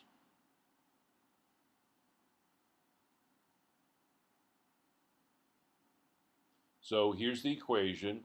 Because it's saying what would the current be, and they're giving you voltage and resistance, so it's going to be 500 amps. Electric companies measure energy consumed in kilowatt hours. Electric power, as discussed previously, is the rate of energy transfer. Power companies charge for energy, not power. However, the unit of energy used by electric companies to calculate consumption, the kilowatt hour, is defined in terms of power. 1 kilowatt hour, kWh, is the energy delivered in 1 hour at the constant rate of 1 kilowatt. The following equation shows the relationship between the kilowatt hour and the SI unit of energy, the joule. So I'm not going to read that, but that's how you make the conversion from kilowatt hour to joules. On an electric bill, the electrical energy used in a given period is usually stated in multiples of kilowatt hours. An electric meter, such as the one outside your home, is used by the electric company to determine how much energy is consumed over some period of time. So the electric company does not charge for the amount of power delivered, but instead charges for the amount of energy used. The electrical energy supplied by power companies is used to generate electric currents. These currents are used to operate household appliances. When the charge carriers that make up an electric current encounter resistance, some of the electrical energy is converted to internal energy by collisions, and the conductor warms up. This effect is used in many appliances such as hair dryers, electric heaters, electric clothes dryers, steam irons, and toasters. Hair dryers contain a long, thin, heating coil that becomes very hot when there is an electric current in the coil. This coil is commonly made of an alloy of the two metals nickel and chromium. This nickel-chromium, nichrome sometimes called, alloy conducts electricity poorly. In a hair dryer, A fan behind the heating coil blows air through the hot coils. The air is then heated and blown out of the hair dryer. The same principle is also used in clothes dryers and electric heaters. In a steam iron, a heating coil warms the bottom of the iron and also turns water into steam. And the electric toaster has heating elements around the edges and in the center. When bread is loaded into the toaster, the heating coils turn on and a timer controls how long the elements remain on before the bread is popped out of the toaster. Appliances that use resistive heater coils consume a relatively large amount of electrical energy. This energy consumption occurs because a large amount of current is required to heat the coils to a useful level. Because power is proportional to the current squared times the resistance, energy consumption is high. And if you have several of them around the house, you have a lot of power being used. Power companies transfer electrical energy at high potential differences in order to minimize the I2R loss. Electrical energy is transferred at high potential differences to minimize energy loss. When transporting electrical energy by power lines such as those shown in Figure 16, power companies want to minimize the Pi squared 2 loss and maximize the energy delivered to the consumer. This can be done by decreasing either current or resistance. Although wires have little resistance, recall that resistance is proportional to length. Hence, resistance becomes a factor when power is transported over long distances. Even though power lines are designed to minimize resistance, some energy will be lost due to the length of the power lines. As expressed by the equation P equals I squared R, energy loss is proportional to the square of the current in the wire. Words to live by. For this reason, decreasing current is even more important than decreasing resistance, because power equals current times the change in voltage.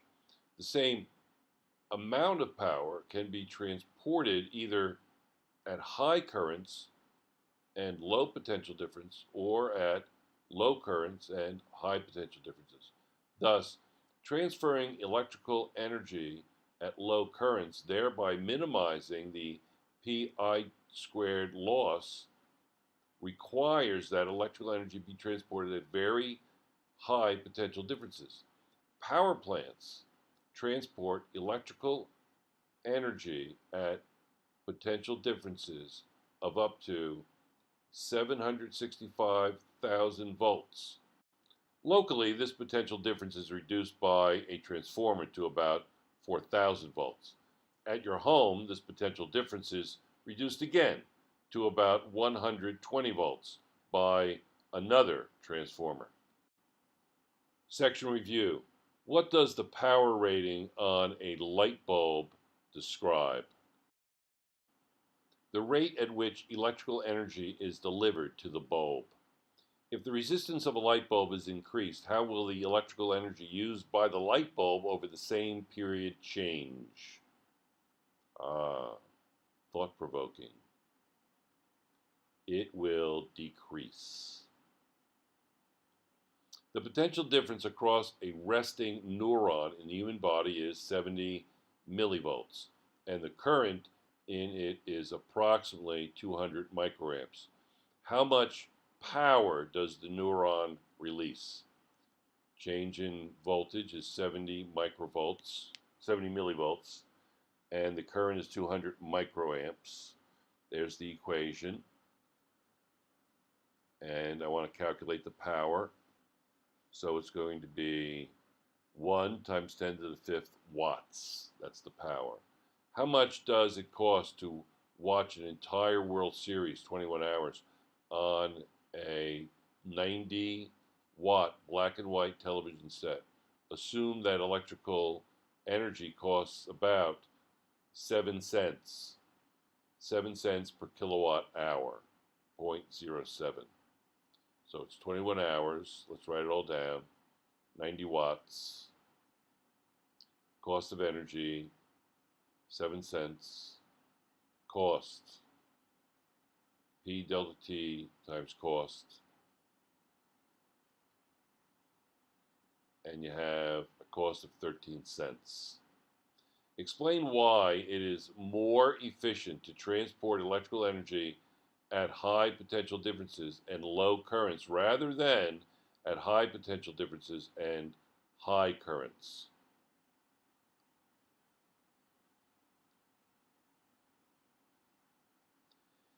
A low current minimizes the I2R loss, making power transfer more efficient because P equals I delta V for a given amount of power. A low current corresponds to a high potential difference. Section 1, Electric Potential. Electrical potential energy is energy that a charged object has because of its shape and its position in an electric field. Electric potential is electrical potential energy divided by charge. Only differences in electric potential differences from one position to another, are useful in calculations. Section 2, Capacitance.